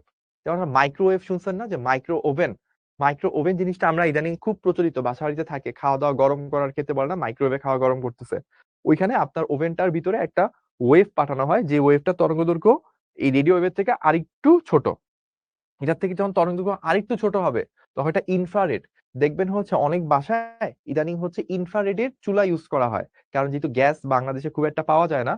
ইনফ্রারেডের চুলায় কি করা হয়, ইনফ্রারেডের চুলার মধ্যে হচ্ছে এই ইনফ্রারেড তরঙ্গ দৈর্ঘ্য বিশিষ্ট আমার তরঙ্গ পাঠানো হয়, ওই তরঙ্গটা একটা শক্তি নিয়ে কাজ করে। ওই শক্তিটার কারণে হচ্ছে চুলাটা গরম হয়ে ওঠে। তখন হচ্ছে আমাদের ওই খাওয়া-দাওয়া গুলো গরম হয়। সো ইনফ্রারেড এই জিনিসটা কিন্তু একটা ভালো পরিমাণ শক্তি নিয়ে যায়। আবার ইনফ্রারেডের আরো কিছু বৈশিষ্ট্য আছে। আপনারা যখন ওইটা রিলেটেড জিনিস পড়াশোনা করবেন তখন হচ্ছে আপনারা আরো ভালো বুঝতে পারবেন। এরপর দেখেন এখানে ছোট্ট একটা পোরশন আছে। এই যে এইটুকু পোরশন খেয়াল করে দেখেন, এইটুকু পোরশনের ভিতরে আপনি অনেক কিছু দেখতেছেন। আপনি হলুদ, নীল, সবুজ অনেক কিছু দেখছেন। লাল থেকে শুরু করে বেগুনি পর্যন্ত। ওই যে আপনারা পড়েন না বেগুনি, নীল, আসমানি, হলুদ, সবুজ এরকম অনেক কিছু পড়েন। বেনিয়া সহকলা। এই জায়গাটার মধ্যে হচ্ছে বেনিয়া সহকলা আছে। এই জায়গাটার মধ্যে আছে কি? বেনি-আ সহকলা। তো লাল কোথা থেকে আছে? লালটা স্টার্ট হয় হচ্ছে এই জায়গায় হচ্ছে লাল, রেড। আর এই জায়গায় থেকে হচ্ছে আপনার ভায়োলেট। তো লাল থেকে বেগুনি এইটুকু জাস্ট তরঙ্গ দৈর্ঘ্য রেঞ্জ, এটা প্রায় 500 থেকে 700 ন্যানোমিটার। এইটুকু রেঞ্জের মধ্যে হচ্ছে আপনার এই হচ্ছে সবগুলো আমাদের দৃশ্যমান আলো থাকে। তার থেকে তরঙ্গ দৈর্ঘ্য যখন আরেকটু ছোট হয় সেটা হচ্ছে আল্ট্রা ভায়োলেট বা অতিবেগুনি রশ্মি। আরো যখন তরঙ্গ দৈর্ঘ্য ছোট হয় এটা হচ্ছে এক্স রে। ওই যে বলে না এক্স রে মেশিনে এক্স রে করা হয়, ভিতরের জিনিসপাতি দেখা হয়, হাড্ডি ভাঙছে কিনা। তার থেকে যখন তরঙ্গদৈর্ঘ্য আরেকটু ছোট হয়, যত তরঙ্গদৈর্ঘ্য ছোট হচ্ছে ফ্রিকোয়েন্সি কিন্তু তত বাড়তেছে। আর ফ্রিকোয়েন্সি যত বাড়ে বা তরঙ্গদৈর্ঘ্য যত ছোট হয় ওই জিনিসটা তত বেশি শক্তিশালী হয়। যত আপনি রেডিও ওয়েভ থেকে আস্তে আস্তে গামা রে এর দিকে যাচ্ছেন তত হচ্ছে আপনার ওই তরঙ্গটা তত বেশি শক্তিশালী হচ্ছে। ঠিক আছে? তাহলে আমরা এইটুকু পর্যন্ত করলাম। এইটুকু পর্যন্ত আমাদের ডান। আমরা তাড়িৎ-চৌম্বক তরঙ্গ স্পেকট্রাম গুলো দেখলাম। তো দৃশ্যমান আলো যেটা দেখি ওই যে আমরা একটু আগে এইটুকু অংশ দেখছিলাম না? এইটুকু অংশকে এখন একটু বড় করে দেখানো হচ্ছে। বড় করে কিভাবে দেখতেছি? এখানে ওই যে লাল থেকে শুরু করে আমাদের বেগুনি পর্যন্ত 700 ন্যানোমিটার থেকে প্রায় 400 ন্যানোমিটার পর্যন্ত আসছে। তো যখন 700 ন্যানোমিটার ছিল ওটা ছিল লাল কালার। আস্তে আস্তে তরঙ্গ দৈর্ঘ্যটা ছোট হচ্ছে। আমার কালারটা চেঞ্জ হয়ে বেগুনি পর্যন্ত আসছে 400 ন্যানোমিটার। তো 400 থেকে 700 ন্যানোমিটার এটা হচ্ছে আমার রেঞ্জটা। তো দেখেন এর থেকে যখন আমার কি হয়, তরঙ্গ দৈর্ঘ্য যখন আরো ছোট হয় আল্ট্রাভায়োলেট, তরঙ্গ আরো ছোট এক্স রে, আরো ছোট গামা। কিন্তু আমাদের চোখ কি? আমাদের চোখ হচ্ছে এগুলাকে দেখতে পারে না। রেডিও, মাইক্রোওয়েভ, ইনফ্রারেড এগুলো আমাদের চোখ দেখতে পারে না। আল্ট্রাভায়োলেট, এক্স রে, গামা এগুলো দেখতে পারে না। আমাদের চোখ পুরা এই বর্ণালীটার মাত্র জাস্ট এইটুকু দেখতে পায়। বাদ বাকিগুলো আমরা চোখেই দেখি না। ঠিক আছে? আমরা এটা চোখে আসলেও এটা ফিল করতে পারি না, সেন্স করতে পারি না। এবং বলা হয় না যে কিয়ামতের দিন যেই মানে যখন হচ্ছে বিচার কার্য সম্পাদন করা হবে তখন মানুষ জাহান্নামে যে আগুনটা ফেস করবে সেই আগুনটা হচ্ছে দুনিয়ার আগুনের থেকে প্রায় 70 গুণ বেশি তীব্র হবে, এরকম একটা জিনিস কথা বলা হয়। এবং এই কথাটা বলা হয় যে ওই আগুনকে চোখে দেখা যাবে না, ওই আগুন হবে কালো। কেন জিনিসটা বলা হয়? কারণ দেখেন আপনি যত হচ্ছে তরঙ্গ দৈর্ঘ্য ছোট করতেছেন, ছোট করতে করতে বেগুনির থেকেও যদি ছোট হয়ে যায় ওই তরঙ্গ দৈর্ঘ্য কিন্তু আপনি আর চোখেই দেখবেন না, আপনি জাস্ট এইটুকু দেখেন। এবং যত ছোট হচ্ছে তত কিন্তু শক্তিশালী হচ্ছে। তো দুনিয়ার আগুনের থেকে যদি আরো শক্তিশালী আগুন হয় তার মানে কি ওই আগুনের কারেসপন্ডিং যে তরঙ্গ দৈর্ঘ্য থাকবে এটা অনেক ছোট হবে। ওই ছোট আলো আমার চোখে পৌঁছাইলেও আমি এটা ধরতে পারবো না। এজন্য বলা হয় যে ওই আগুনটা হবে হচ্ছে মানে কালো কালারের, মানে দেখা যাবে না। কিন্তু ওই আগুনটা হবে হচ্ছে 70 গুণ বেশি শক্তিশালী। ঠিক আছে? তো আমরা এবার আসেন তরঙ্গ জিনিসটা নিয়ে আমরা গত চ্যাপ্টারে অনেক কিছু হচ্ছে পড়াশোনা করে আসছি। আমরা জানি তরঙ্গ হচ্ছে এমন একটা প্রক্রিয়া যেই প্রক্রিয়ায় হচ্ছে কোন একটা উৎস থেকে শক্তি এবং তথ্য তরঙ্গ আকারে মানে শক্তি এবং তথ্য চারপাশে ছড়ায় পড়ে। যখন কোন একটা পর্যায়িত আন্দোলন মানে কোন একটা বস্তু কাঁপতেছে ওইটার থেকে যে পর্যায়িত আন্দোলন তৈরি হয়েছে ওইটা যখন চারপাশে ছড়ায় পড়বে শক্তি এবং তথ্য নিয়ে এবং মাধ্যমে যে কণাগুলো আছে ওই কণাগুলোকে স্থানিত করবে না তখন এটাকে তরঙ্গ বলা হয়। আমরা লাস্ট চ্যাপ্টারে এটা ডিটেইলসে পড়ে আসছি। এবার তরঙ্গের অনেকগুলা টাইপ ছিল আপনাদের মনে আছে নিশ্চয়ই। একটা ছিল অনুপ্রস্থ, আরেকটা ছিল হচ্ছে অনুদৈর্ঘ্য। অনুদৈর্ঘ্যগুলা এভাবে যেত। সংকোচন প্রসারের মধ্যে দিয়ে যেটা সেটা হচ্ছে অনুদৈর্ঘ্য বা লঞ্জিটিউডিনাল। আর যেটা এরকম উপরে নিচে উঠানামা করার মাধ্যমে যেত এটা হচ্ছে অনুপ্রস্থ। তো আমি একটু লিখে দিই।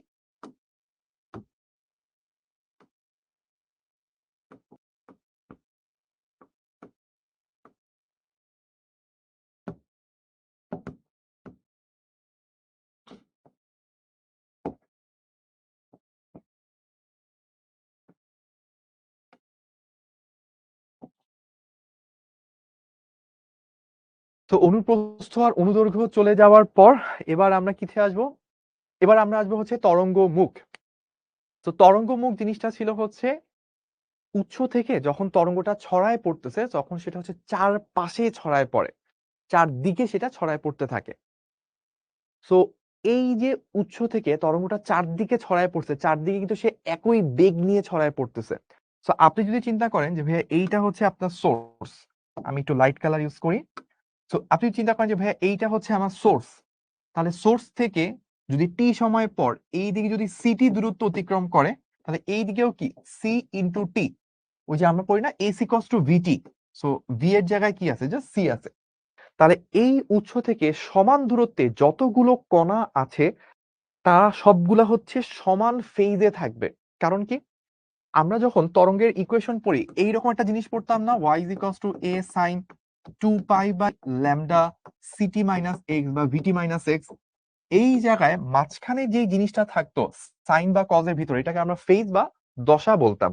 সো আমি যদি উৎস থেকে সমান দূরত্বে যে কণাগুলো আছে, অর্থাৎ ওরা তো সবাই সেম পরিমাণ টাইম পাড়ি দিছে, সেম পরিমাণ টাইম পারিছে এবং ওদের সবগুলোর এক্স সেম, তাহলে ওদের হচ্ছে প্রত্যেকটা কণার জন্য, অর্থাৎ উৎস থেকে সমান দূরত্বে অবস্থিত সবগুলা কণার জন্য এই মাঝখানের এই যে অ্যাঙ্গেলটা সবার সেম হবে বা দশাটা সেম হবে। এখন এই সমদশা সম্পূর্ণ কণাগুলোকে যদি আমি কম্বাইন করি তাহলে একটা সারফেস পাওয়া যাবে। এই সারফেসটাকে আমরা তরঙ্গ মুখ বা ওয়েভ ফ্রন্ট বলতাম। ব্যাপারটাকে এইভাবে চিন্তা করেন, ধরেন এইটা হচ্ছে একটা বিন্দু, আপনাদের এইভাবে ধরলাম, এইভাবে হচ্ছে এটা কাঁপতেছে, ঠিক আছে। এখন ধরেন এখান থেকে, ধরেন আমি 2 সেকেন্ড পরে বললাম একটা কণা এইখানে পৌঁছাইছে, একটা কণা হচ্ছে এইখানে পৌঁছাইছে, আরেকটা কণা এইখানে, আরেকটা কণা এইখানে, আরেকটা কণা এইখানে।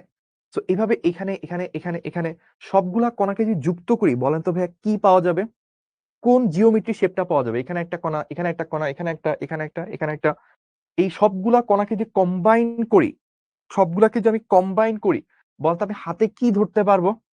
কেউ কি ইমাজিন করতে পারেন? বৃত্ত। বৃত্ত কি এরকম হয়? এটা কি বলেন তো একটা চাকার মতো হবে নাকি ফুটবলের মতো হবে, কোন জিনিসটার মতো হবে? যদি চাকার মতো হয় তাহলে লিখবো সার্কেল, যদি ফুটবলের মতো হয় তাহলে লিখবো গোলক বা স্ফিয়ার। আচ্ছা, এবার অনেকে হচ্ছে গোলক বলতেছে। তাহলে এই যে এই জিনিসটা উৎস থেকে সমান দূরত্বে অবস্থিত কণাগুলো যারা দশা সেম, তাদেরকে মিলে যে সারফেসটা আমরা পাই সেটাকে আমরা তরঙ্গ মুখ বলে থাকি বা এটাকে ওয়েভ ফ্রন্ট বলা হয়। তার প্রশ্ন হচ্ছে ভাই ওয়েভ ফ্রন্ট কি সবসময় আমার এই গোলক আকৃতিরই হবে? অ্যান্সার হচ্ছে না। ওয়েভ ফ্রন্ট চাইলে সমতল সারফেসও হইতে পারে, ওয়েভ ফ্রন্ট চাইলে আপনার সিলিন্ডারের মতো হইতে পারে। তো আমরা এখন একটু দেখব যে এই যে দেখেন তরঙ্গ মুখ, এটার কিছু জিনিস দেখানো হচ্ছে যে উৎস এখানে ছিল, এখান থেকে আস্তে আস্তে ছড়ায় পড়তেছে। তরঙ্গ মুখটাও কিন্তু আবার থেমে থাকে না। ধরেন কোনো একটা মোমেন্টে আপনার সমদশা সম্পূর্ণ কণাগুলোকে মিলে আপনি এই একটা তরঙ্গ মুখ আপনি পাইছেন, কিন্তু ওই কণাগুলো তো আর বসে নাই, তরঙ্গ তো ছড়ায় পড়তেছে। কিছুক্ষণ পর আপনি দেখবেন ওই তরঙ্গটা এই জায়গায় পৌঁছায় গেছে, কারণ যত সময় আগাচ্ছে তরঙ্গটা তো সামনে আগাচ্ছে, একটু পর এই তরঙ্গ মুখটা এখানে পৌঁছায় গেছে, তারও একটু সময় পর তরঙ্গ মুখটা এইখানে পৌঁছায় গেছে। অর্থাৎ সময়ের সাথে সাথে তরঙ্গ মুখটা ছড়ায় পড়তেছে, এবং তরঙ্গ মুখ কি বেগে ছড়ায় পড়ে সেটাই হচ্ছে তরঙ্গ বেগ। সো এবার আমরা যেটা দেখব সেটা হচ্ছে এই যে তরঙ্গ মুখ, এটা আমরা একটু আগে বলতেছিলাম এটা অনেকগুলো টাইপের হইতে পারে। এটা চাইলে যে এটা হচ্ছে স্ফেরিক্যাল ওয়েভ ফ্রন্ট, তার কেটে অর্ধ সারফেসটা এখানে দেওয়া হয়েছে। এটা হচ্ছে সিলিন্ড্রিক্যাল, কখনো এটাকে সমতলও পাওয়া যায়। বাট এই জিনিসগুলা যতই ভাইয়া মুখে বলি এটা আপনি অত ভালো ধরতে পারবেন না। তাই আমরা একটা অ্যানিমেশন বা একটা ছোট্ট ভিডিও দেখব, দেখি আমরা ভিডিও থেকে কতটুকু বোঝা যায়। সো এই ভিডিওটা আমরা একটু দেখার চেষ্টা করব।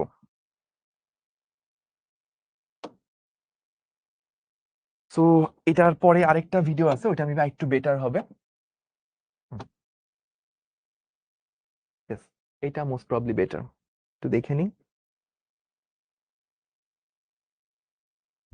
অনেক স্পিড।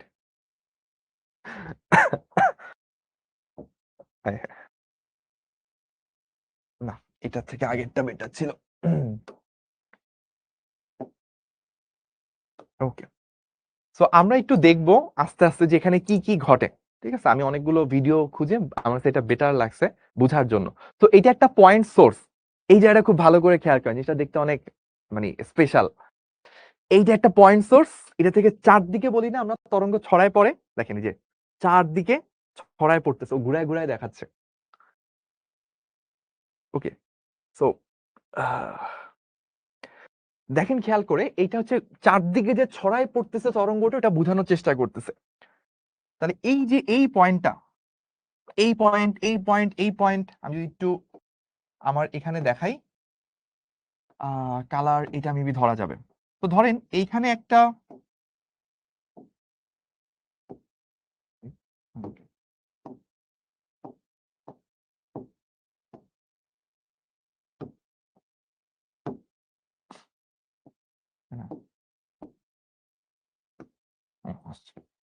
তো এই যে এই বিন্দুগুলা দেখেন, এই বিন্দুগুলো সবগুলো কি সমান দূরত্বে আছে, সবগুলা উৎস থেকে সমান দূরত্বে আছে।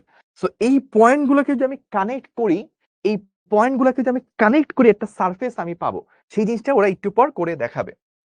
তো আমি আপাতত মুছে দিচ্ছি, একটু পর এই জিনিসটাই ওরা করে দেখাবে, যে এই সবগুলাকে কানেক্ট করে কিভাবে হচ্ছে আমার সারফেসটা পেতে হয়। ওকে,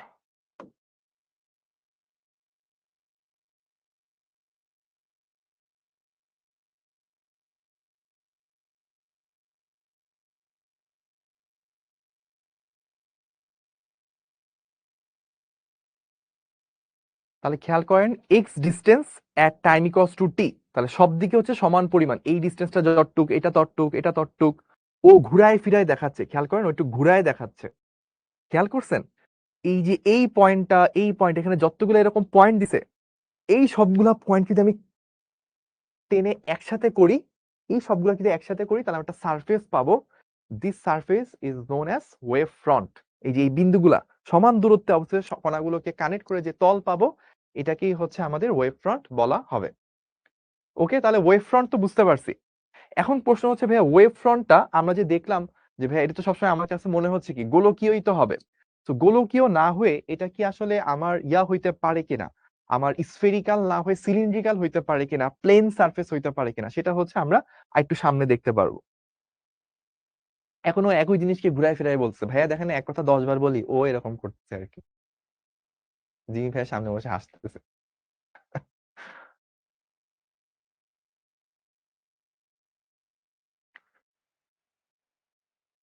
আচ্ছা, এইবার এখান থেকে দেখানো হচ্ছে, এটা আমি একটু বলি যে কি বলা হচ্ছে। ধরেন একটা সোর্স, একটা বিন্দু, যদি আপনার যেই বস্তুটার কম্পনের ফলে তরঙ্গটা উৎপন্ন হয়েছে, সেই বস্তুটা যদি একটা বিন্দু হয়ে থাকে, একটা পয়েন্ট সোর্স যদি হয়ে থাকে, তাহলে ওইখান থেকে নরমালি হচ্ছে স্ফিয়ার আকারে চারদিকে তরঙ্গ বের হবে, মানে গোলকীয় আকারে চারপাশে ছড়ায় পড়বে। কিন্তু যদি আপনার উৎসটা একটা রেখার মতো হয়, উৎসটা যদি একটা রেখা হয়, তাহলে রেখা থেকে চারপাশে হচ্ছে সিলিন্ডার আকারে ছড়ায় পড়বে। খেয়াল করে দেখেন, একটা পয়েন্ট ছিল, কিন্তু এখানে কিন্তু একটা রেখা। দেখেন সোর্সটা হচ্ছে একটা রেখা, একটা লাইন যদি হয় আপনার সোর্স, তাহলে ওইখান থেকে তরঙ্গগুলো হচ্ছে স্ফিয়ার আকারে, স্ফিয়ার সরি সিলিন্ডার আকারে সেগুলো হচ্ছে ছড়ায় পড়বে। যেমন এখান থেকে দেখেন সিলিন্ডার বের হচ্ছে।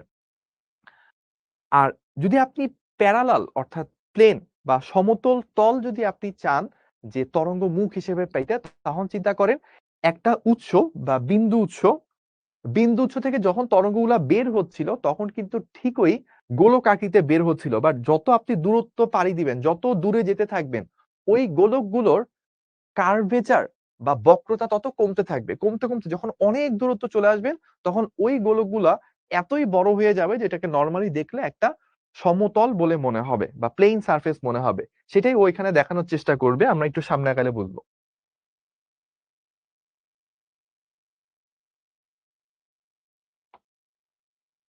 তো প্রথমে ও স্ফেরিক্যাল ওয়েভ ফ্রন্ট দেখাচ্ছে বা গোলকীয় তরঙ্গমুখ দেখাচ্ছে। এটা একটা বিন্দু চার্জ থেকে বের হচ্ছে, এই কথাগুলো ও বলতেছে। এবারও দেখাবে সিলিন্ড্রিক্যাল ওয়েভ ফ্রন্ট। দেখেন উৎসটা কিন্তু একটা রেখা, একটা বিন্দু না, এখন একটা রেখা, এই জন্য ওইখান থেকে আমার সিলিন্ডার বের হচ্ছে। আর last of all plane wave front হচ্ছে, ও বলবে যে হচ্ছে আমাদের এই বিন্দু থেকে যখন বের হচ্ছিল, গোলকীয় বের হচ্ছিল, কিন্তু দূরত্ব, অনেক দূরত্ব পাড়ি দিতে দিতে এটা আস্তে আস্তে একটা সমতলে পরিণত হয়, কারণ ওর কার্ভেচার আস্তে আস্তে কমতে থাকে। তো এই হচ্ছে আমাদের 3 ধরনের তরঙ্গ মুখ। আমরা তরঙ্গ মুখ নিয়ে অনেক কিছু বলে টলে ফেললাম। এবার আবার চলে আসি আমাদের যেখানে পড়াশোনা ছিল, অর্থাৎ এই সাদা কালো দুনিয়ায়, আমাদের নোটের মধ্যে। তো এইটুকু শেষ হয়ে থাকলে এবার আমরা চলে যাব হচ্ছে হাইগেন্সের তরঙ্গ তত্ত্ব। 1678 এ বিজ্ঞানী আইজ্যাক নিউটনকে বুড়ো আঙ্গুল দেখাতে এবং ইথারকে সুপ্রতিষ্ঠিত করতে যেই তত্ত্বটা এসেছিল মানব সমাজে, হ্যাঁ, সায়েন্সের যাত্রায়, সেই তত্ত্বটা হচ্ছে আলোর তরঙ্গ তত্ত্ব। মাইকেলসন মর্লি এটাকে ভুল প্রমাণিত করছিল, বাট মাইকেলসন মর্লির ভুল প্রমাণটা আবার ভুল প্রমাণিত হয়ে এখনো আমাদের সেই তত্ত্বটা স্ট্রংলি হচ্ছে পৃথিবীর বুকে টিকে আছে। তো 1678 সালে সেই তত্ত্বটা আমরা আজও পড়ি। এইটা হচ্ছে হাইগেন্স দিয়ে গেছিল এবং এই তত্ত্বটার মধ্যে প্রথমেই যেই জিনিসটা আমাদের চলে আসে সেটা হচ্ছে ইথার। ইথার জিনিসটা কি সেটা আমরা গতদিনও কিন্তু একটু 8:30 শেষ করব। আচ্ছা আচ্ছা, হ্যাঁ হ্যাঁ হ্যাঁ, আমার 9টা থেকে আবার রেকর্ড আছে, সমস্যা নেই। হ্যাঁ সমস্যা নেই ভাই, রেকর্ড তো আমি ইচ্ছা মতো করতে পারবো, বসা যাবে, সমস্যা নেই ভাই, আপনি ডাক দিলেই হবে। তো আমরা যেখানে ছিলাম আলোর তরঙ্গ তত্ত্ব, হাইগেন্স যেটা করছিল সেটা হচ্ছে উনি ধরে নিছে আলোর উৎস আসলে দুই রকম। উনি কি ধরছে, আলোর উৎস আসলে দুই রকম, একটা হচ্ছে মুখ্য উৎস বা প্রাইমারি সোর্স, আর এটা হচ্ছে গৌণ উৎস বা সেকেন্ডারি সোর্স। তো উনি এখানে ধরছে হচ্ছে দুইটা জিনিস, এক নাম্বার হচ্ছে প্রাইমারি সোর্স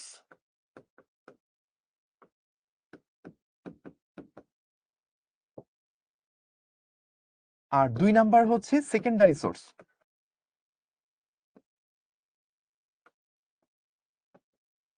বাংলায় বললে মুখ্য উৎস আর গৌণ উৎস, ঠিক আছে। আচ্ছা, তো জিমি ভাইকে দেখতে চাই, একটা আগে কমেন্টটা পড়লে হয়তো, ভাইয়া ছিল এইমাত্র জাস্ট বের হলো। আমি ফিজিক্সের কি গাইড কিনবো? ফিজিক্সের আপনি একটা গাইড কিনতে পারেন, এই গাইডটা খুবই ভালো। এই গাইডটা হচ্ছে জাদুর ফিজিক্স বাই জিমি বাই। জাদুর ফিজিক্স বাই জিমি বাই, এই গাইডটা বাংলাদেশের সকল গ্রামে পাওয়া যায়, আপনারা ওইখান থেকে কিনিয়া লইতে পারেন, ঠিক আছে। তো আমরা এখান থেকে, সরি আমি তো নীতিটাই বললাম না, হাইগেন্সের তরঙ্গ তত্ত্ব, এখানে কিছু জিনিস বলা আছে, আমি একটু বলি যে এইটা আসলে কিভাবে বলে বা এটা আসলে জিনিসটা কি। সেটা হচ্ছে একজন কমেন্ট করছে, ভাইয়া আপনি অনেক স্থির, মানে অটা মুছে গেছে আর কি। কোথায় পাবো বললাম তো, এটা হচ্ছে আপনি একটা ওয়েবসাইট আছে, www. লিখে না, নয়তো মিলবে না, www.jimmysaristaboss.com, www.jimmysaristaboss.com। এখানে যদি আপনি যান, ডান পাশ থেকে 3 নাম্বার লিংক লাল কালারে মার্ক করা থাকে বোল্ড করে, হ্যাঁ, ওইখানে যদি ঢুকেন তাহলে হচ্ছে জাদুর গাইড বাই জিমি বাই এটা পেয়ে যাবেন, ঠিক আছে। ওকে, তাহলে আমরা আমরা শুরু করি। ইথার মাধ্যমকে নিয়ে উনি যে তরঙ্গ তত্ত্বটা কল্পনা করছিল সেটা হচ্ছে এরকম, আলো তরঙ্গ আকারে, আলো উৎস থেকে তরঙ্গ আকারে চারপাশে ছড়ায় পড়ে, আলো উৎস থেকে তরঙ্গ আকারে চারপাশে ছড়িয়ে পড়ে ইথার নামক কাল্পনিক মাধ্যমের মধ্যে দিয়ে, এবং আলো যখন ছড়িয়ে পড়ে তখন সে গৌণ উৎস তৈরি করে করে চারপাশে ছড়ায় পড়ে। এইটা হচ্ছে আলোর তরঙ্গ তত্ত্ব, যেটা হচ্ছে হাইগেন্স বলে গেছিল। এই কথাটাকেই হচ্ছে আমাদের বইয়ের ভাষায় একটু পলিশড আকারে বলবে, দেখেন, আলো ইথার নামে এক অলিক মাধ্যম, অলিক মানে কাল্পনিক মাধ্যমের মধ্যে দিয়ে তরঙ্গ আকারে সঞ্চিত হয়ে এক জায়গা থেকে অন্য জায়গায় যায় এবং চোখে পৌঁছালে দর্শনের অনুভূতি তৈরি করে। আবার দেখেন এখানে উপরে নিচে কিছু কথাবার্তা বলা থাকবে। আমরা হাইগেন্সের নীতিটা একটু বলবো, মানে একটা হচ্ছে হাইগেন্সের তত্ত্ব, তত্ত্বটা হচ্ছে জাস্ট এটা বলে ইথার নামক কাল্পনিক মাধ্যমের মধ্যে তরঙ্গ আকারে ছড়ায় পড়ে। আর যদি আপনি নীতিটা বলেন, প্রিন্সিপালটা যদি বলেন, নীতি মানে কি, নীতি মানে হচ্ছে প্রিন্সিপাল।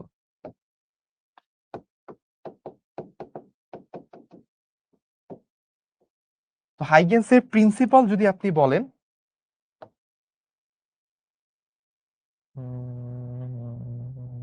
ওকে ওকে আসছে।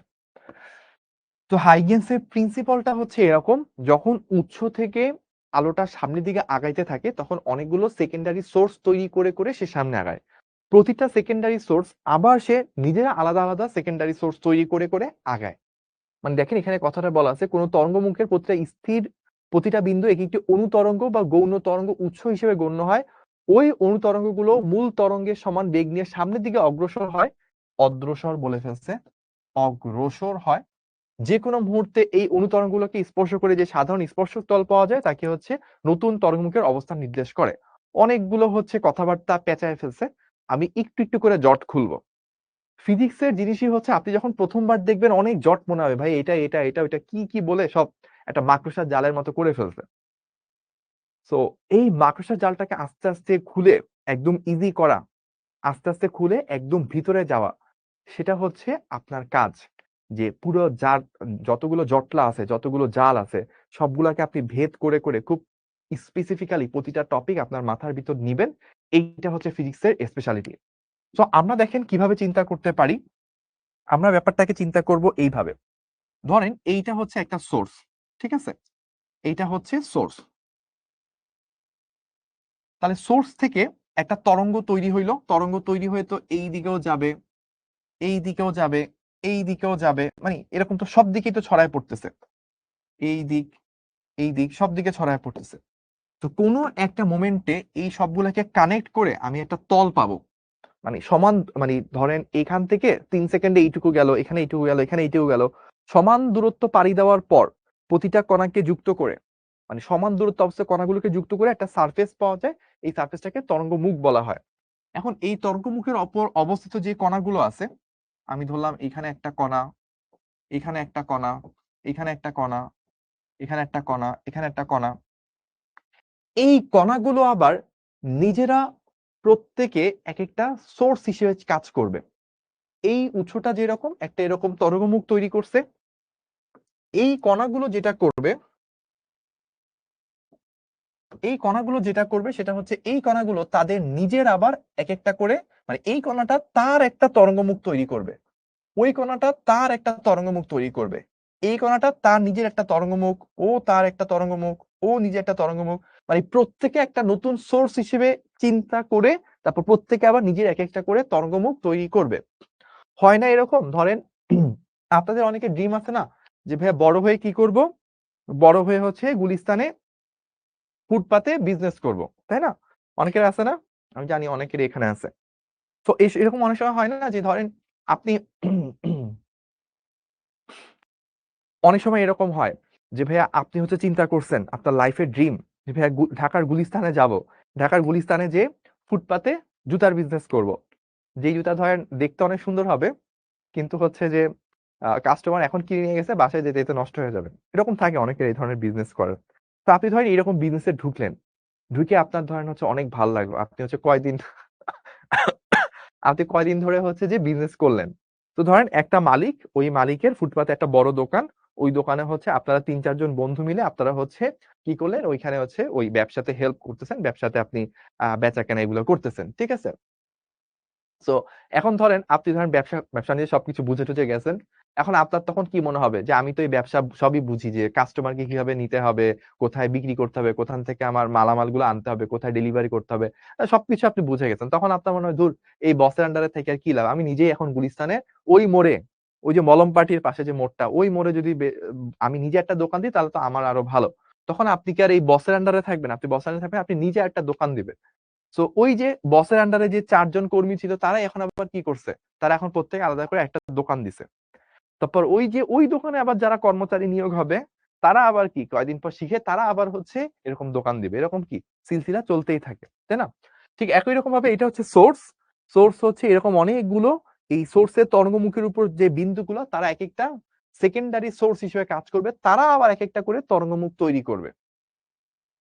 তো এইভাবে তরঙ্গমুখ তৈরি করতে করতে সামনে আগাবে। আপনি মনে করতে পারেন ভাই ওরাই কি তৈরি করে শেষ? না, ওরা তৈরি করে শেষ না। এখন যেটা হবে এইখানে আবার হচ্ছে এরকম এই তরঙ্গমুখের উপর অবস্থিত আবার হচ্ছে সেকেন্ডারি সোর্স তৈরি হবে, আবার সেকেন্ডারি সোর্স তৈরি হইলো, আবার সেকেন্ডারি সোর্স তৈরি হইলো, আবার সেকেন্ডারি সোর্স তৈরি হইলো। এবং কোনো একটা মোমেন্টে আপনি যদি এই সবগুলাকে স্পর্শ করে যদি একটা তল টানেন, সেটাই হচ্ছে বর্তমানের অরিজিনাল তরঙ্গমুখটার অবস্থান। তো প্রথমে কি তরঙ্গমুখটা এখানে ছিল, এটা ছিল কি তরঙ্গ মুখ, তাহলে ওই তরঙ্গমুখটা একটু পর কি একটু সামনে যাওয়ার কথা, ওই সামনে কোথায় আছে সেটা আমরা কিভাবে পাবো? সেটা হচ্ছে যে এই বর্তমানে যে অনুতরঙ্গ উৎসগুলো আছে তাদেরকে যদি আমি স্পর্শক নিই, তাদের স্পর্শক নিলে আমি বর্তমান তরঙ্গমুখটার অবস্থান আমি পাবো। ঠিক আছে? টাকা না থাকলে দোকান দিলে কি হবে? এই জন্যই তো বললাম আগে যে আপনি গুলিস্তানে যে কি করতে হবে, ফুটপাতে আপনি হচ্ছে কর্মী হিসেবে কাজ করতে হবে। যখন আপনি কয়েক বছর ব্যবসা করে তারপর আপনি সফল ব্যবসায়ী হবেন, তখন কি আপনি না হয় একটা মলমের বিজনেস বলেন, জুতার বিজনেস বলেন, গামছার বিজনেস বলেন, কিছু একটা আপনি তখন দিয়ে দিতে পারবেন, তাই না? ঠিক আছে? তাহলে আমরা এইটুকু পর্যন্ত করে ফেললাম। এখন দেখেন এই যে এখানে বর্তমানে যে সোর্স গুলো আছে, যে এই বর্তমান যে সেকেন্ডারি সোর্স গুলো, তারা কি আবার এক একটা করে এইরকম গৌণ উৎস তৈরি করতে, তারা আবার একটা করে তরঙ্গ তৈরি করতে থাকবে। এদেরকে যদি আপনি কম্বাইন করেন তাহলে বর্তমানে হচ্ছে তরঙ্গমুখটার বর্তমান অবস্থান পাবেন। তাহলে দেখেন তরঙ্গমুখটা কি হচ্ছে, তরঙ্গমুখটা হচ্ছে আপনার আস্তে আস্তে সামনের দিকে চলে যাচ্ছে। দেখেন এখান থেকে এখানে যাচ্ছে, এখান থেকে এখানে, তরঙ্গমুখটা কিন্তু আস্তে আস্তে আস্তে আস্তে সামনের দিকে চলে যাচ্ছে। ঠিক আছে? ওকে, তাহলে আমরা এইটুকু বুঝতে পারলাম। এই ব্যাপারটাই আসলে হাইগেন্স বলছিল যে একটা তরঙ্গ উৎস সে তরঙ্গমুখ তৈরি করে সামনের দিকে তো ছড়িয়ে দিচ্ছে, সে তরঙ্গমুখ তৈরি করে সামনের দিকে ছড়িয়ে দিচ্ছে। এবার তরঙ্গমুখের উপর অবস্থিত যে কণাগুলো, তারা আবার এরকম সেকেন্ডারি সোর্স বা গৌণ তরঙ্গ উৎস হিসেবে কাজ করে। তারা আবার এরকম তরঙ্গমুখ, সেকেন্ডারি তরঙ্গমুখ তৈরি করে। ওইটার উপর অবস্থিত কণাগুলো তারা আবার হচ্ছে সেকেন্ডারি সোর্স হিসেবে কাজ করে, তারা আবার এরকম তরঙ্গমুখ তৈরি করতেই থাকে। এভাবে একটু পর পর এটা চেইন রিঅ্যাকশনের মতো হাজার হাজার হাজার হাজার তরঙ্গমুখ তৈরি হয়ে যাবে। এবং যে কোনো মুহূর্তে সবগুলা তরঙ্গমুখকে স্পর্শ করে যে একটা স্পর্শক টানা হয়, তাহলে হচ্ছে অরিজিনাল তরঙ্গমুখটা বর্তমানে কোথায় আছে সেটা পাওয়া যাবে। ঠিক আছে? এইটুকু পর্যন্ত কি ক্লিয়ার? আমি দেখতেছি আপনাদের ম্যাক্সিমামই হচ্ছে গুলিস্তানের বিজনেসের জন্য খুব উতলা হয়ে উঠছেন, গুলিস্তানের বিজনেস রিলেটেড অসংখ্য সুন্দর সুন্দর কমেন্ট করতেছেন। যে একজন কমেন্ট করছে যে ভাইয়া গুলিস্তানে যে রোলেক্স ওয়াচের দোকান দিবে। আগে দেখতাম ওরা বলতো যে ভাইয়া ডাক্তার হব, ইঞ্জিনিয়ার হব। আজকে আমার মানে কিছু থাকে না, মানুষ খুব প্রতিভাবানশীল মানুষ, অসাধারণ শক্তি নিয়ে জন্মানো মানুষ, যারা হচ্ছে 2 মিনিটের বক্তৃতাই হচ্ছে মানুষের আহ ইচ্ছা স্বপ্নকে ঘুরায় দেয়। আমার কাছে আজকে নিজেকে ওই রকম ফিল হচ্ছে। এই যে আমি 2 মিনিট ধরে আপনাদেরকে গুলিস্তানে ব্যবসা করার জন্য মোটিভেশন দিলাম, এখন আপনারা এই যে আগে যাদেরকে দেখতাম যে কমেন্ট করতো ভাইয়া ডাক্তার হবো, ডিএমসি তে পড়বো, ভাইয়া বুয়েটে পড়বো, ভাইয়া এমআইটি তে যাবো, হ্যাঁ এই সেই নাসা নাসা তো আমিই বানায় ফেলবো, তারাই দেখলাম আজকে কমেন্ট করতে ভাইয়া গুলিস্তানে মলমের বিজনেস করবো। হ্যাঁ, এরকম আপনাদের মধ্যে এক একটা বড় বড় মনের ভিতরে যে অনেকজন বিজনেসম্যান যে সুপ্ত অবস্থায় আছে, এটা আমি আজকে জানতে পারলাম আর কি। যাই হোক, আলোর তরঙ্গ তত্ত্বের সাথে যে বিজনেসের অনেক বড় একটা সম্পর্ক আছে, এটা আপনারা অলরেডি বুঝে গেছেন। এনিওয়েজ, তো আমাদের এইভাবে হচ্ছে তরঙ্গ তত্ত্বটা বলে। তো ভাইয়া এতক্ষণ ব্যাখ্যা করার পর এবার একটু এই কথাগুলো আবার পড়িত। এবার দেখেন তো বোঝা যায় কিনা, জটগুলো একটু খুলছে কিনা। কোন তরঙ্গমুখের উপর অবস্থিত প্রতিটি বিন্দু এক একটি অনুতরঙ্গের বা গৌণ তরঙ্গের উৎস হিসেবে কাজ করে, গৌণ তরঙ্গ উৎস হিসেবে কাজ করে। এটা কি এবার ক্লিয়ার? এটা নিশ্চয়ই ক্লিয়ার। ওই অনুতরঙ্গগুলো মূল তরঙ্গের সমান বেগ নিয়ে সামনের দিকে অগ্রসর হয়। আমরা একটু আগে বলতেছিলাম না যে ভাইয়া এগুলা কিন্তু ওই সমান বেগ নিয়ে, আলোর বেগ নিয়ে সামনের দিকে আগাচ্ছে। তারপর বলছে যে কোনো মুহূর্তে এই অনুতরঙ্গগুলোকে স্পর্শ করে যে সাধারণ স্পর্শতল পাওয়া যায়। এই যে দেখেন, আমরা এই মোমেন্টে সবগুলাকে স্পর্শ করে সাদা কালার একটা স্পর্শতল পাইছিলাম, একটু পরে এটা পাইছিলাম। ওরা কি বলতেছে যে সাধারণ স্পর্শতল পাওয়া যায়, তাই ওই সময় ও নতুন তরঙ্গমুখের অবস্থান নির্দেশ করে। তো আমরা কিন্তু সেই নতুন তরঙ্গমুখটার অবস্থান পেয়ে গেছি। ঠিক আছে? ওকে। তাহলে আমরা এইটুকু কি ক্লিয়ার? হাইগেনস এর নীতি কি বলছিল সেটা কি ক্লিয়ার? সেটা যদি বুঝে থাকেন তাহলে এবার আপনি বুঝতে পারবেন কেন হাইগেনস এর নীতিটা দরকার ছিল। কেন এটা দরকার ছিল সেটা হচ্ছে আমরা এইবার বুঝতে পারবো। দেখেন আমি একটা ছোট্ট এক্সাম্পল দিব। এক্সাম্পলটা কিরকম?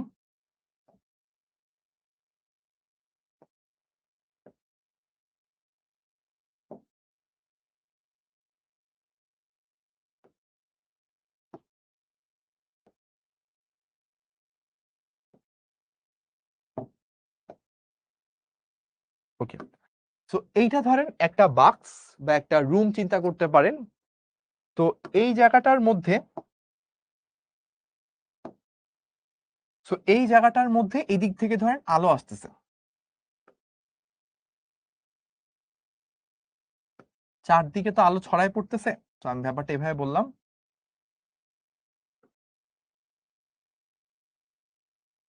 তো আমরা কি জানি ভাইয়া? আমরা জানি হচ্ছে আলো সরল পথে চলে। আলো হচ্ছে সরল রৈখিক পথে বা সোজা পথে চলে। আলো যদি সোজা পথে চলে তাহলে তো আলো সোজা এসে জাস্ট কোনটুকু অঞ্চল আলোকিত হওয়ার কথা? জাস্ট কি আপনার এইটুকু অঞ্চল আলোকিত হওয়ার কথা। বাদবাকি অঞ্চল কি আলোকিত হওয়ার কথা নরমালি? আমাকে একটু বলেন তো। বাদবাকি অংশ কি আলোকিত হওয়ার কথা নাকি শুধুমাত্র এই যে এইটুকু রেঞ্জে আলোকিত হওয়ার কথা না ভাইয়া? কারণ বাদবাকি অংশ দিয়ে তো কোনো আলো প্রবেশ করতেছে না। তাহলে আমার যেহেতু এই দিক থেকে সোর্সটা, তো এইটুকু জায়গা দিয়ে শুধু আলো প্রবেশ করছে, তাহলে শুধু এই বরাবর হচ্ছে আলোকিত হওয়ার কথা, বাদবাকি পুরোটা অন্ধকার পাওয়ার কথা। কিন্তু বলেন তো নরমালি কি এরকম হয়? যদি ধরেন আপনি বাইরে থেকে একটা টর্চ লাইট বা আলোর সোর্স রেখে দেন, তাহলে কি শুধু এই বরাবর আলো পান নাকি উপরে নিচে ওই জায়গাগুলোতেও আপনি কিছু কিছু আলো দেখতে পান? কোনটা হয়? শুধু কি এই অঞ্চলে আলো পান নাকি উপর নিচের অংশগুলোতেও আপনার আলো পাওয়া যায়?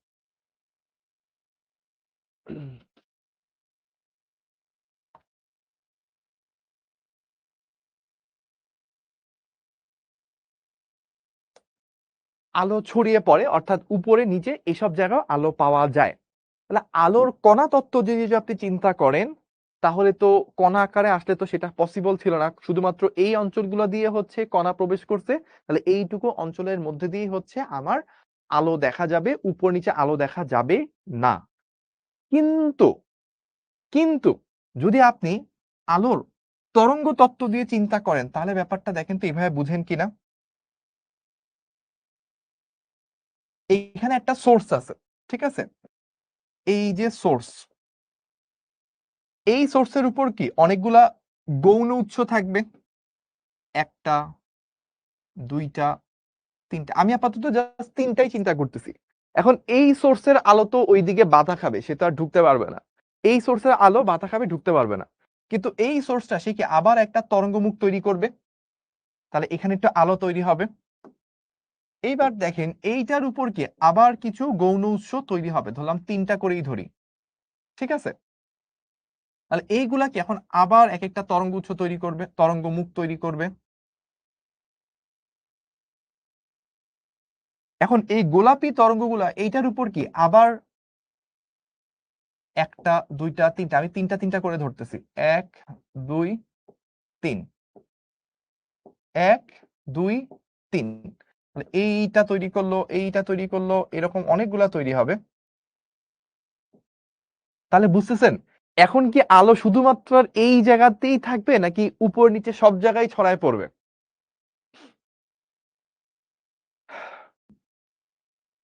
এখন বলেন তো ভাইয়া, আলো কি শুধুমাত্র এখন এই বরাবরই থাকবে নাকি চারপাশে ছড়ায় পড়বে?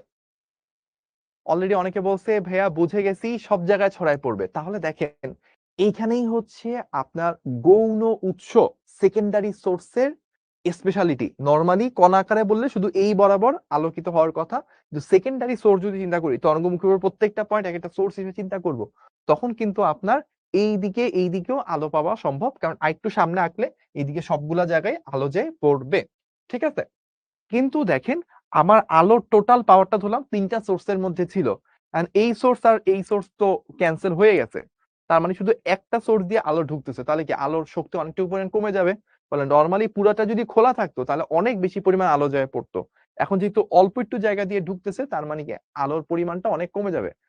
আবার চিন্তা করেন যে আপনি এভাবে বলতে পারেন যে যত আপনি সামনের দিকে আগাবেন, আগে আপনার টোটাল আলো শক্তি কি জাস্ট ৩ টা বিন্দুতে ছিল। এখন দেখেন এই ৩ টাই কি একটু পরে যায় ৯ টা হবে। ৯ টার মধ্যে আপনি জাস্ট ৩ টা পাচ্ছেন। তাহলে এখানে আপনি তো, আমি তো বলছি ৩ টার মধ্যে একটা ঢুকতেছে। মানে 33% আলো ঢুকতেছে। বাস্তবে কি তা? বাস্তবে তো এই টোটাল জায়গা জুড়ে প্লাস হচ্ছে কোটি পয়েন্ট আছে। কোটি পয়েন্টের মধ্যে হয়তো ১০-১২ টা পয়েন্ট ঢুকতেছে যদি আপনার ছিদ্রটা একেবারেই ছোট হয়। তাহলে কোটি পরিমাণ আলোর মধ্যে মাত্র ১০-১২টার যদি সোর্স ঢুকতে পারে, তাহলে কি আলোর পার্সেন্টেজটা যতটুকু ঢুকবে অনেক কম হবে। ফলে খুব অল্প আলো দেখা যাবে। এই ছিদ্রটা যত বড় হবে তত বেশি আমরা আলো দেখতে পারবো। এই হচ্ছে টোটাল সিস্টেমটা। তো এই কারণে আমরা তরঙ্গ তত্ত্বটা ইউজ করি। যে সকল জায়গায় অন্ধকার সেই সকল জায়গায় আসলে যে আলো থাকে, মানে নরমাল হিসেবে অন্ধকার হওয়ার কথা, বাট বাস্তবে কিছু আলো পাওয়া যায়। সেটা কিভাবে পাওয়া যায় এটার ব্যাখ্যা আমাদেরকে তরঙ্গ তত্ত্ব দিয়ে থাকে। ঠিক আছে? তাহলে এইটুকু আমাদের ক্লিয়ার। ওকে, সো এবার আমাদের এই জিনিসটাই হাইগেন্সের নীতি বলছিল। আমরা একটু সামনে আগাই। হাইগেন্সের নীতির ওই যে ওই বিষয়গুলোই বলতেছে, এই দিক দিয়ে আসতেছে। এখানে আমার একটা তরঙ্গ মুখ, মানে এইটা একটা ছিদ্র, এই ছিদ্রের মধ্যে দিয়ে আলো যাবে। এরা এক একটা গৌণ উৎস হিসেবে কাজ করতেছে, এরা হচ্ছে আবার আলাদা তরঙ্গমুখ তৈরি করতেছে। একটু সামনে যাওয়ার পর এরকম কোটি কোটি তরঙ্গমুখ একটা মাকড়সার জালের মতো হয়ে গেছে, হয়ে এই সম্পূর্ণ অংশটাকে আলোকিত করতেছে। এই জিনিসটা বোঝানো হয়েছে। তো আলোর প্রতিফলন, হাইগেন্সের নীতি ও আলোর প্রতিফলন, এইটা আমরা একটু রেকর্ড থেকে দেখে নিব।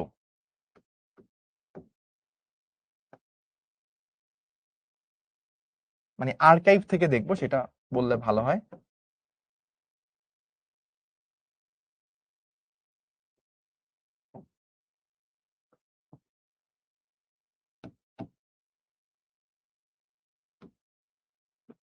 আমাদের গত বছরে আর্কাইভে এটা প্রমাণ ছিল, আমরা প্রমাণটা শুধু ওইখান থেকে দেখে নিব প্রতিফলন আর প্রতিসরণের জন্য। আমরা জাস্ট যে কাজটা করব সেটা হচ্ছে এখন কিছু ম্যাথ করব। আপনার প্রতিফলন প্রতিসরণের এই প্রমাণটা একটু দেখেন, আপনাদের কাছে আর্কাইভে অ্যাক্সেস দেওয়া আছে। যদি আপনারা তারপরও মনে করেন যে না ভাই আমাদের সাথে লাইভে করাইলে ভালো হতো, তাহলে আমরা নেক্সট ক্লাসে করবো নি, কোনো সমস্যা নেই। বা আমরা একটা এক্সট্রা আরেকটা রেকর্ড দিয়ে লাইভ ক্লাসের মধ্যে টাইম পাবো কিনা জানি না, চেষ্টা করব পরের দিন যদি আপনাদের রিকোয়েস্ট থাকে শুরুতে করার। আর রেকর্ডে জিনিসটা আছে, সেম জিনিস রিপিট করে কোনো লাভ নাই। আমি একটু আপনাদেরকে বলি যে থিমটা কি। হ্যাঁ, থিমটা হচ্ছে যে আমরা যে বলি না আলোর প্রতিফলনের ক্ষেত্রে আপতন কোণ আর প্রতিফলন কোণ সমান, আই ইকুয়ালস টু আর। এ তো ছোটবেলা থেকে আমরা মুখস্থ করে আসছি, আমাদেরকে বলা হয়েছে আপতন কোণ প্রতিফলন কোণ সমান, ওই যে আমরা চিত্র আঁকছি। কিন্তু কেন আই এবং আর পরস্পর সমান, এইটা কিন্তু কেউ আমাদেরকে প্রমাণ করে নাই। সো এইটার প্রমাণ আমরা করতে পারবো ইউজিং হাইগেন্স প্রিন্সিপাল। হাইগেনের যে প্রিন্সিপাল, এই যে আমাদের কি হচ্ছে হাইগেনের প্রিন্সিপালের মধ্যে আমরা দেখতেছি হচ্ছে যে তরঙ্গ মুখগুলো আমাদের এরকম সেকেন্ডারি সোর্স তৈরি করে করে সামনের দিকে আগাচ্ছে। এই প্রিন্সিপালটা ইউজ করে আমরা প্রতিফলন i equals to r proof করতে পারি। প্রতিসরণের ক্ষেত্রে স্নেলের সূত্র ছিল sine i by sine r, এটা সমান কি ছিল ওই যে mu a mu b equals to sine i by sine r. এই জিনিসটা আমরা কিন্তু তখন প্রুফ করতে পারবো।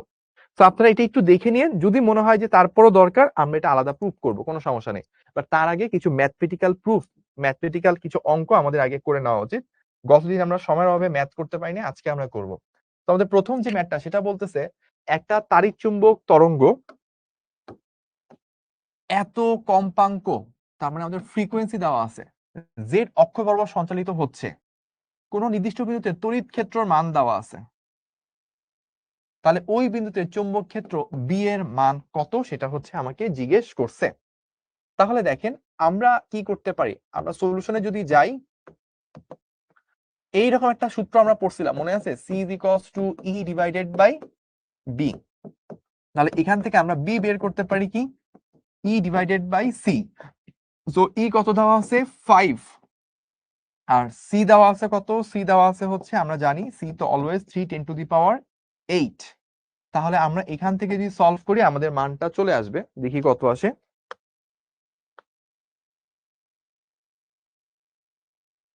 আমরা পেয়ে গেছি 1.67 10 টু দি পাওয়ার -8। এককটা কি হবে, বি এর একক হবে হচ্ছে টেসলা। বি এর একক হবে হচ্ছে টেসলা, এটাকে আমরা সংক্ষেপে শুধু ক্যাপিটাল টি বলে থাকি।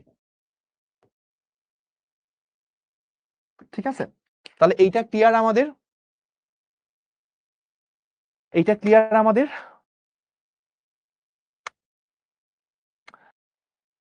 তো অনেকে বলতেছে ভাই আর্কাইভ ক্লাস নাই, তো আপনারা আমাকে একটু এনশিওর করেন আজকে ক্লাস শেষে যে আরেকবার একটু চেক করেন যে আর্কাইভ ক্লাসে আপনারা না পান, কোনো সমস্যা নেই, ভাইয়া করাই দিব, কোনো সমস্যা নেই, টেনশন নিয়ে না, ভাইয়া তো আছি। চ্যাপ্টার আরো অনেক ক্লাস আছে, যদি মনে হয় যে আর্কাইভে পেয়ে গেছেন, আমার কাছে মনে হয় প্রমাণ তো একই জিনিস দুইবার করে লাভ নাই। কিন্তু যদি কারণ আমি করাইছি চ্যাপ্টারটা, যদি অন্য কেউ করাইতো তা আমি করে দিতাম। তারপরে যদি আপনাদের আর্কাইভ ক্লাসে মনে হয় যে পাচ্ছি না, তাহলে আমাকে একটু কমেন্ট করেন, মেসেজ টেসেজ দিয়েন, ভাইয়া পরের ক্লাসে শুরুতে করে দেবো। যদি টাইম না পাই অ্যাটলিস্ট রেকর্ড করে আপনাদের ব্যাচেই দিয়ে দিব, কোনো সমস্যা নেই। তাহলে এইটুকু কি ক্লিয়ার, আমাদেরকে এখানে জাস্ট মানটা চাইছে, মান কত। সো আমাকে যদি বলে দিকটা বের করতে, যদি দিক সহ বলে তাহলে আমরা কি করব, দেখেন এখানে একটা জিনিস বলা আছে, একটি তাড়িৎচুম্বক তরঙ্গ জেড অক্ষ বরাবর সঞ্চালিত হচ্ছে। তাহলে ই যদি হয় কোন অক্ষ বরাবর, আই বরাবর, ই যদি হয় আই বরাবর, দেখেন আই ক্যাপ মানে এক্স অক্ষ বরাবর, আর তরঙ্গ যদি জেড অক্ষ বরাবর যায় তাহলে অবশ্যই চুম্বক ক্ষেত্রটা কি হইতে হবে, ওয়াই অক্ষ বরাবর যেতে হবে। তাহলে অ্যান্সারটা যদি তড়িৎ চুম্বক ক্ষেত্র দিক সহ লিখতে চান তাহলে অ্যান্সারটা হবে এরকম 10⁻⁸ এত জে ক্যাপ টেসলা, যদি আপনি দিক সহ লিখতে চান। যদিও কোষে শুধু মান বলা আছে। কেন এটা বললাম, কারণ আই ক্রস জে করলেই কি পাওয়া যায়, কে পাওয়া যায়, তাই না? তাহলে জেড অক্ষ বরাবর যদি আমার তরঙ্গটা যেতে হয়, জেড অক্ষ বরাবর যদি তরঙ্গ যেতে হয়, আপনার এক্স অক্ষ বরাবর, ধরেন আপনার এক্স অক্ষ বরাবর হচ্ছে তড়িৎ ক্ষেত্র, ওয়াই অক্ষ বরাবর যদি মানে এই যদি ওয়াই অক্ষ হয়, ওয়াই অক্ষ বরাবর যদি চুম্বক ক্ষেত্র থাকে, তাহলে না জেড অক্ষ বরাবর আপনার কি আসবে, আলোটা যেতে পারবে। তাহলে একটা যদি আই হয় অপরটা জে হইতে হবে, তাহলে আই আর জে ক্রস গুণ করে আপনার তরঙ্গ সঞ্চালনের দিক জেড অক্ষ বরাবর আসা পসিবল। ঠিক আছে, তাহলে এইটুকু আমাদের গেল। এরপর আসি সেকেন্ড এক্সাম্পল। তো এটা কি আমাদের P1 ছিল, তাই না? এর আগে কি আমরা এরকম আর কোনো ম্যাথ করছিলাম?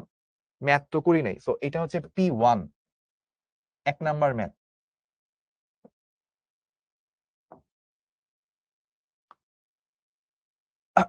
অনেকে বলছে ভাইয়া বি তো জেড অক্ষ বরাবর হতে পারতো না, কারণ বলেই দিছে তরঙ্গটা জেড অক্ষ বরাবর। এটা একটু ক্লিয়ার করি, আপনাদের অনেকের মনে হচ্ছে কনফিউশন রয়ে গেছে, এটা একটু বলি।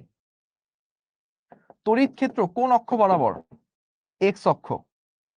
আমরা চুম্বক ক্ষেত্র জানি না, কিন্তু তরঙ্গ বলে দিছে আলো বা তরঙ্গ, সেটা কি বলে দিছে, সেটা হচ্ছে জেড অক্ষ বরাবর বলে দিছে।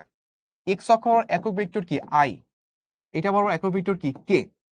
এই দুইটা প্রশ্নে বলা, এটাও বলা এটাও বলা। তাহলে এই দুইটা যদি অলরেডি বলে দেয় পরস্পর কি, এই ই এর সাথে বি তো লম্বভাবে থাকতে পারে, জেড ওয়াই অক্ষ বরাবরও থাকতে পারে, জেড অক্ষ বরাবর থাকতে পারে, কিন্তু এই দুইটার ক্রস গুণ করে যেটা হবে সেই দিক বরাবর তরঙ্গ থাকবে। তো তরঙ্গ তো অলরেডি জেড অক্ষ বরাবর বলে দিতে, আর এটা মাস্ট বি কোন অক্ষ বরাবর হইতে হবে, ওয়াই অক্ষ বরাবর। তাই হচ্ছে আমি ওয়াই অক্ষের একক ভেক্টর জে ক্যাপ এখানে দিছি। ঠিক আছে, চুম্বকিতর একক টেস্ট এটা কি মুখস্থ? আপাতত মুখস্থ, কারণ আমরা চ্যাপ্টার 4 আর 5 পড়ি নেই।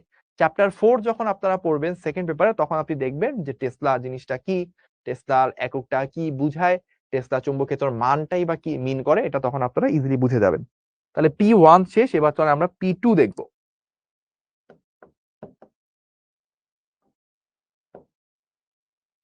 তো P2 তে কি বলতেছে, পানির আপেক্ষিক ভেদন যোগ্যতা দেওয়া। সো আপেক্ষিক ভেদন যোগ্যতা তার অর্থ এটা কি দিছে, কে দেওয়া আছে, এটা দেওয়া আছে কে। এবং আপেক্ষিক চুম্বক প্রবেশতা দেওয়া, তার মানে এটা হচ্ছে মিউ আর। তাহলে পানিতে আলোর দ্রুতি কত সেটা বের করতে বলছে, শূন্য স্থানে দ্রুতিটা দেওয়া আছে 3×10⁸। তাহলে মনে আছে আমরা এরকম শিখছিলাম যে আলোর দ্রুতি সেটা হচ্ছে 1/√মিউ ইন্টু এপসাইলন। শূন্য মাধ্যম যদি না হয়, আমরা তো এই জিনিসটা জানি, তাই না? আমরা একটু আগেও ক্লাসে দেখছিলাম, তাও আরেকবার একটু দেখি। যে কোনো মাধ্যমের প্রবেশতা হচ্ছে আপেক্ষিক প্রবেশতা ইন্টু শূন্য মাধ্যমের প্রবেশতা, আর যে কোনো মাধ্যমের ভেদনযোগ্যতা হচ্ছে কে, মানে আপেক্ষিক ভেদনযোগ্যতা ইন্টু শূন্য স্থানের ভেদনযোগ্যতা। সো এই ব্যাপারগুলো যদি আমরা ইনপুট দিই তখন আমাদের এই রকম আসবে, mu r into mu naught, আর এখানে হচ্ছে কে ইন্টু এপসাইলন নট। তাহলে এখান থেকে আসে 1/√মিউ nought into epsilon nought divided by mu r into k. তো উপরের এই যে এই জিনিসটা, উপরের এই জিনিসটা যেটা, এটাই তো হচ্ছে আলোর বেগ, দ্যাট মিনস 3×10⁸, এটা আমরা জানি। সো এই মানটা আমরা অলরেডি বসাই দিব 3×10⁸। আর নিচে তাহলে কি থাকে, নিচে থাকে হচ্ছে মিউ আর। মিউ আর কত দেওয়া, 0.022 আর কে কত দেওয়া, কে দেওয়া হচ্ছে 80। সো এইটা বসাই দিলে এখান থেকে আমাদের একটা অ্যান্সার চলে আসবে। আমরা সেই অ্যান্সারটা নিয়ে কাজ করলেই কাজ হয়ে যাবে।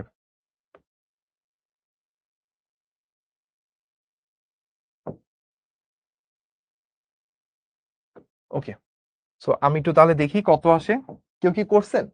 2.26 10⁸ অলরেডি একজন বলছে, এত মিটার পার সেকেন্ড। তো আমি একটু দেখি বের করে, সেম আসলে তো ডান হয়ে গেল। তো আমার answer 3×10⁸ divided by √0.022 into 80। Yes 2.26 10 to the power 8 তাহলে ডান এইটুকু আমাদের হয়ে গেছে 2.26 বা 2.27 ওকে তাহলে এইটুকু আমাদের ক্লিয়ার এইটুকু ক্লিয়ার ওকে ওকে ওকে তাহলে আমরা এইটার পর P2 এর পর এবার আমরা একটু দেখব অগ্রগামী তরঙ্গ বা চলমান তরঙ্গ এটা আমরা জানি অনেকে হচ্ছে যে এইটা ছবি তুলতে যাচ্ছিলেন ছবি তুলে নিতে পারেন সমস্যা নাই ভাই 80 হবে ও আচ্ছা আমি এখানে লেখার সময় হয়তো লিখি নাই বাট ক্যালকুলেটরে বসানোর সময় ঠিকই 80 বসাইছি কোনো সমস্যা নেই ওকে ঠিক আছে ওকে ওকে মুরাদ বলছে 80 হবে সাজনিন বলছে মৌ বলছে 80 হবে গ্রেট আরেকবার একটু ম্যাথটা বোঝান তো এইটা আলোর বেগের সূত্র মিউ হচ্ছে প্রবেশ্যতা এফসালন হচ্ছে ভেদন যোগ্যতা যদি শূন্য মাধ্যম না হয়ে অন্য কোনো মাধ্যম হয় তাহলে ওই মাধ্যমের চৌম্বক প্রবেশ্যতা বের করার সূত্র হচ্ছে mu R into mu not mu আর কি আপেক্ষিক প্রবেশ্যতা মিউ নট কি শূন্য স্থানের চৌম্বক প্রবেশ্যতা তো শূন্য মাধ্যম না হয়ে অন্য কোনো মাধ্যম হইলে তড়িৎ ভেদনযোগ্যতা হয় কে ইনটু এপসাইলন নট কে কি কে হচ্ছে আপেক্ষিক ভেদনযোগ্যতা এপসাইলন নট হচ্ছে শূন্য স্থানে তড়িৎ ভেদনযোগ্যতা তো এই মিউ আর এবং কে এগুলো আমাদের দেওয়া ছিল তাহলে আমরা এই 1 ডিভাইডেড বাই মিউ নট এবং এপসাইলন নট কে আলাদা লিখছি মিউ আর এবং কে কে আলাদা রাখছি এখন 1 ডিভাইডেড বাই এই যে এইটুকু অংশ এটাই হচ্ছে আমার শূন্য স্থানে আলোর বেগ 3 × 10⁸ সেটা বসাইলাম আর এই রুটের ভিতরে এই গুণফলটা মিউ আর এবং কে এর ভ্যালু দেওয়া আছে সেটা বসাইলাম এখান থেকে অ্যান্সারটা চলে আসছে ঠিক আছে আমাকে বলছে একজন মোটিভেশন দেন ওই যে ভাইয়া কিন্তু অলরেডি মোটিভেশন দিয়ে দিছি ক্লাসের মধ্যে গুলিস্তানের ব্যবসার যে এক্সাম্পলটা ছিল এটা কি আপনার মনে হয় না অনেক বড় একটা মোটিভেশন এই ধরনের মোটিভেশন পেলে কিন্তু আর মোটিভেশন লাগে না হ্যাঁ আমাকে বলছে হাকিম আব্দুল্লাহ আর্কাইভ পাই নাই তো আমরা যারা ফুল কোর্সে এনরোলড আছি তারা আর্কাইভটা পাবো যদি এমন হয়ে থাকে যে আপনারা ফুল কোর্সে এনরোলড না তাহলে একটু ভাইয়াকে কমেন্ট কইরেন তাহলে মানে ফুল কোর্সে এনরোলড হয়েও যদি না পান তাহলে তো এটা সিরিয়াস ইস্যু এটা আলাদাভাবে ডিল করতে হবে আর যদি দেখি যায় যে ফুল কোর্সে আপনারা অনেকে এনরোল না তাহলে ভাই আলাদা করে আপনাদেরকে পড়াই দিব কোনো সমস্যা নেই টেনশন নেওয়ার কিছু নেই ঠিক আছে ওকে জীবনের সবচেয়ে বড় মোটিভেট পেলাম আজকে যে এখানেও বানান ভুল সেন্টেন্স ভুল মোটিভেট পেলাম না মোটিভেশন পেলাম ঠিক আছে আমি আর নাম বলে লজ্জা না দিই অগ্রগামী তরঙ্গ অবশ্য গুলিস্তানে ব্যবসা করার জন্য মোটিভেশন এগুলো একই ঠিক আছে এই একটা বললেই হয় সবাই বুঝে নিবে অগ্রগামী তরঙ্গ বা চলমান তরঙ্গ যখন কোনো মাধ্যমের ভেতর পর্যবিত আন্দোলন একস্তর থাকে তোর কি হলো আমিও রিডিং পড়া শুরু করে দিলাম অগ্রগামী তরঙ্গ কি যেই তরঙ্গটা সময়ের সাথে চারদিকে ছড়ায় পড়ে সেটা হচ্ছে অগ্রগামী তরঙ্গ আর যেই তরঙ্গটা আপনি এরকম দেখবেন যে তরঙ্গ শীর্ষটা একই জায়গায় লাফালাফি করতেছে ওই তরঙ্গটা সামনেও যাচ্ছে না পিছেও আসতেছে না এটা হচ্ছে স্থির তরঙ্গ আমরা তরঙ্গ চ্যাপ্টারে হচ্ছে আমরা এই অগ্রগামী তরঙ্গ জিনিসটা কি সেটা দেখছিলাম এবং স্থির তরঙ্গ জিনিসটা কি সেটাও কিন্তু আমরা দেখছিলাম তো এবার আমি আপনাদেরকে একটা কাজ করব সেটা কি সেটা হচ্ছে 35 শেষ করে দিব এখন শেষ করে বেশিক্ষণ লাগবে না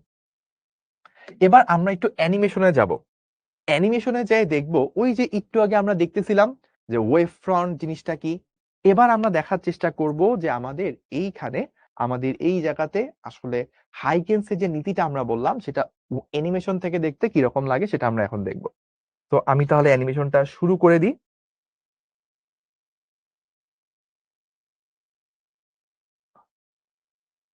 এই যে সূর্য থেকে যখন আসতেছিল তখন এটা অলমোস্ট গোলক আকৃতিরই আসতেছিল কিন্তু অনেক দূর পার হওয়ার পর এই গোলকের বক্রতা কমতে কমতে পৃথিবীতে যখন আসে তরঙ্গমুখটা অলমোস্ট সমতল তরঙ্গমুখ বলে মনে হয় তো ওই যে 3 রকম উৎস বিন্দু উৎস দণ্ড উৎস আর এখানে বিন্দু উৎস বাট অনেক দূরে যে পৌঁছাচ্ছে তখন ওইখান থেকে অলমোস্ট সমতল তরঙ্গ মুখ মনে হয় সেটা ব্যাপারটা বলতেছিল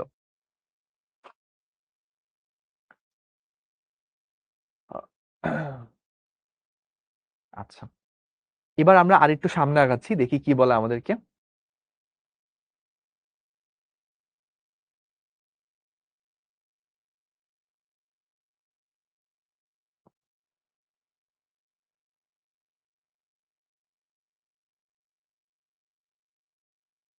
সো বলতেছে এটা হচ্ছে টাইম টি কস টু জিরোতে আর মানে টাইম টি কস টু জিরোতে পুরো জিনিসটা এই জায়গায় ছিল ক্যাপিটাল টি বা পর্যায়কাল পরে হচ্ছে এই জায়গায় আসছে তাহলে এই মাঝখানের এই দূরত্বটাই কি ছিল তরঙ্গ মুখ, কারণ পর্যায়কালে যেইটুকু দূরত্ব, সরি তরঙ্গ দৈর্ঘ্য, পর্যায়কালে যেইটুকু দূরত্ব অতিক্রম করে সেটাকে আমরা তরঙ্গ দৈর্ঘ্য বলি।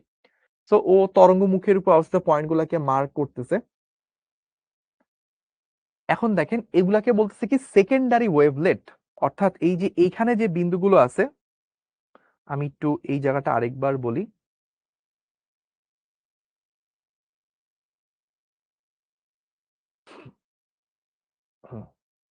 আচ্ছা, এই জায়গাটা একটু খেয়াল করেন। ধরলাম কোন একটা মোমেন্টে মানে টি ইকুয়ালস টু জিরোতে তরঙ্গমুখটা এই জায়গায় ছিল, ক্যাপিটাল টি সময় পর মানে পর্যায়কাল পর,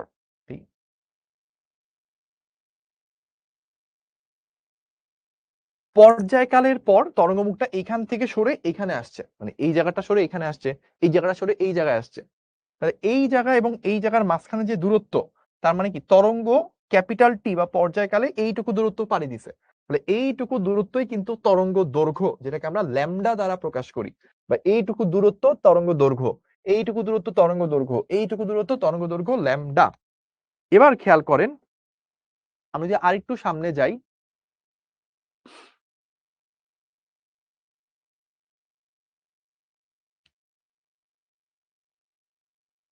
এইটা ছিল হচ্ছে আমাদের মেইন সোর্স বা প্রাইমারি সোর্স। এইটা একটা তরঙ্গ মুখ, গোলকীয় তরঙ্গ মুখ, এটার উপর অবস্থিত এই বিন্দুগুলা হচ্ছে গৌণ উৎস বা সেকেন্ডারি সোর্স। এখন আমরা দেখব এই সেকেন্ডারি সোর্স গুলো আবার আলাদা আলাদা তরঙ্গ মুখ তৈরি করবে।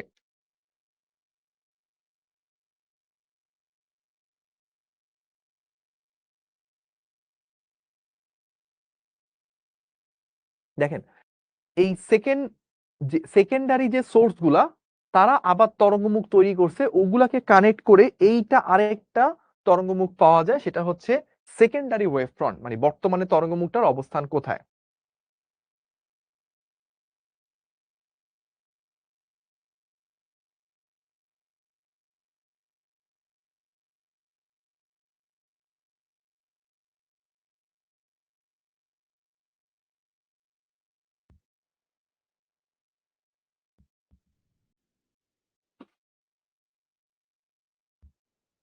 দেখেন এইগুলো এখন আবার এরকম গোলকের মতো তৈরি করতেছে, তার মানে কি ওরা একটা সেকেন্ডারি সোর্স হিসেবে কাজ করতেছে। ওরা আবার এরকম চারদিকে ছড়াই দিচ্ছে, মানে ওরা এক একটা সেকেন্ডারি সোর্স হিসেবে কাজ করতেছে, বা সেকেন্ডারি ওয়েভলেটস বলতেছি আমরা এটাকে।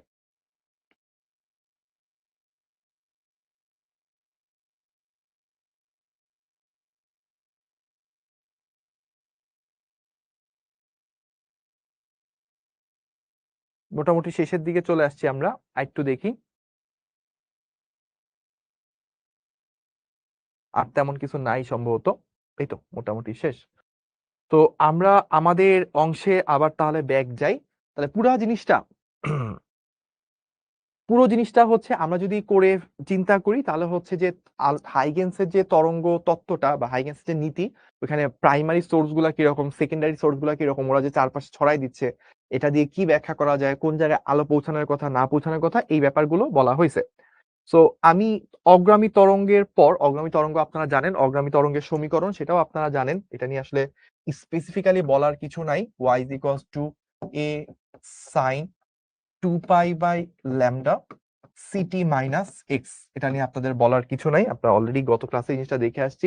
এখানে কিছু জিনিস বলা আছে, তবে একটা জিনিস একটু বলে নিই, বইতেই কথাটা বলা হয় যখন তরঙ্গ বাম থেকে ডানে যায় তখন ভিটি মাইনাস এক্স ইউজ হয়, আর যখন ডান থেকে বামে বামে আসে তখন হচ্ছে ভিটি প্লাস এক্স হয়। কিন্তু আপনারা অলরেডি জানেন, তরঙ্গ চ্যাপ্টারে ভাইয়া এক্সপ্লেইন করছিলাম, ডানে গেলে মাইনাস এক্স, বামে গেলে প্লাস এক্স, ব্যাপারটা আসলে এরকম না।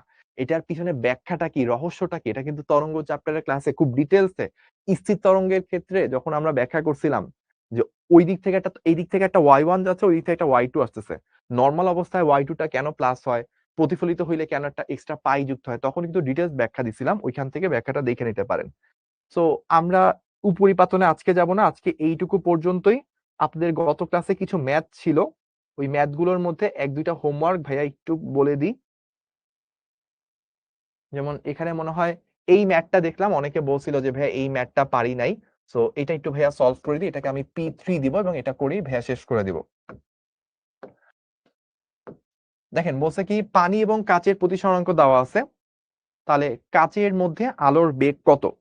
তাহলে এই বেগের একটা ইস্যু আছে, মাথায় রাখবেন mu A by mu B is equals to C A C B, মানে প্রতিসরণাঙ্ক এবং আলোর বেগ একটা হচ্ছে আরেকটার ব্যস্তানুপাতিক।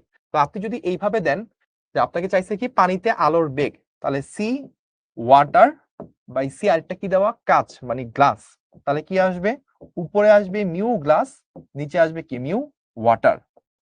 তাহলে পানিতে আলোর বেগ কত জানি না, বাট কাঁচে সরি আমার তো লাগবে হচ্ছে কাঁচে, তাই না? তাহলে হচ্ছে পানিতে আলোর বেগটা জানি, তাহলে আমার গ্লাসেরটা লাগবে, গ্লাসেরটা ডিভাইডেড বাই ওয়াটারেরটা is equals to mu water divided by mu glass. তাহলে আমি গ্লাসে বা কাচের মধ্যে বেগ কত জানি না, পানিতে বেগটা জানি 2.28 10⁻8 is equals to mu water দেওয়া আছে কত 1.33, এটা দেওয়া আছে 1.5। তাহলে এইখান থেকে সিজি এই জিনিসটা আমরা পেয়ে যাব 2.28 10⁻8 ইন্টু 1.33 ডিভাইডেড বাই 1.5। তো এইটা আমার চলে আসছে 2.021 10⁻8 মিটার পার সেকেন্ড। দেখেন আপনাদেরও সেম অ্যান্সার আসে কিনা, আসলে ভাইয়াকে একটু কমেন্ট করে জানান যে ভাইয়া সেম অ্যান্সার চলে আসছে। ঠিক আছে, তাহলে আমাদের মাথায় রাখতে হয় যে আলোর বেগের সাথে মিউ এর সম্পর্ক হচ্ছে ব্যস্তানুপাতিক, আলোর বেগের সাথে মিউ এর সম্পর্ক হচ্ছে ব্যস্তানুপাতিক। ওকে, সো আমার এখানে গ্লাস মানে হচ্ছে কাচের, আর এখানে হচ্ছে ওয়াটারে আলোর বেগ, আর এখানে হচ্ছে কাচের কাচের প্রতিসরণ দেখেন বেগটা উপরে, কাচের এটা নিচে। সো কাচের বেগ উপরে প্রতিসরণটা নিচে, কারণ কি ব্যস্তানুপাতিক সম্পর্ক। তাহলে এটা যখন আমরা করব, করার পর হচ্ছে আমার এই রকম চলে আসবে, সেম আসছে। তাহলে এইটা কার কার মিলছে একটু ভাইয়াকে কমেন্ট করেন। উপরে 1.33 নিচে হচ্ছে 1.5, সেম আসছে। ওকে ওকে ডান। তাহলে আমরা এইখান থেকে হচ্ছে পুরো প্রবলেমটা সলভ করে ফেললাম, 2.28 টু 1.33 ডিভাইড বাই 1.5। ওকে ডান, তাহলে এইটা মিলে গেছে। এরকম আরো কিছু হোমওয়ার্ক থাকবে, এটা আপনারা ট্রাই করবেন। সো আজকের ক্লাস বেসিক্যালি আমরা এখানেই শেষ করব। আমি আপনাদের অনেকের থেকে ফিডব্যাক পাইছি যে অনেকেই আসলে পুরো কোর্সে এনরোল না, কোনো সমস্যা নেই, আমরা প্রতিফলন প্রতিসরণ এটা নেক্সট ক্লাসে করব, এবং নেক্সট ক্লাসে হচ্ছে আমরা ব্যতিচার জিনিসটা কি ভালো করে বুঝবো। আজকের ক্লাস এই পর্যন্তই। আজকের ক্লাস মতো আমরা কি কি শিখলাম, আমরা তাড়িৎ চুম্বক তরঙ্গ তত্ত্ব শিখলাম, আমরা হচ্ছে তড়িৎ ক্ষেত্র চুম্বক ক্ষেত্র মিলে কিভাবে তাড়িৎ চুম্বক তরঙ্গ আগায়, ওইখানে তাড়িৎ চুম্বক তরঙ্গের বেগের ইকুয়েশন কি থাকে, ই আর বি এর মাঝে রিলেশন কি, এগুলো জানছি। 4টা তত্ত্ব জানছি, 6টা আলোকীয় ঘটনা জানছি। আজকে দিনে আমরা হাইগেন্সের নীতি, হাইগেন্সের প্রিন্সিপাল সেটা ইউজ করা দেখছি, বিভিন্ন ধরনের তরঙ্গ মুখগুলো কিভাবে তৈরি হয়, কিভাবে ছড়ায় পড়ে সেগুলো দেখছি, গৌণ উৎস কি সেগুলো দেখছি। তো আমরা মেইন জিনিস শেখার জন্য যা যা প্রিলিমিনারি জিনিস শেখা লাগে তাই 2 ক্লাসে কভার করে নিয়েছি। নেক্সট ক্লাস থেকে আমরা 3টা মেইন ঘটনা ব্যতিচার অবর্তন সবর্তন এগুলা একটার পর একটা শেষ করব। তো সেই পর্যন্ত সবাই ভালো থাকবেন, সুস্থ থাকবেন। আল্লাহ হাফেজ, আসসালামু আলাইকুম।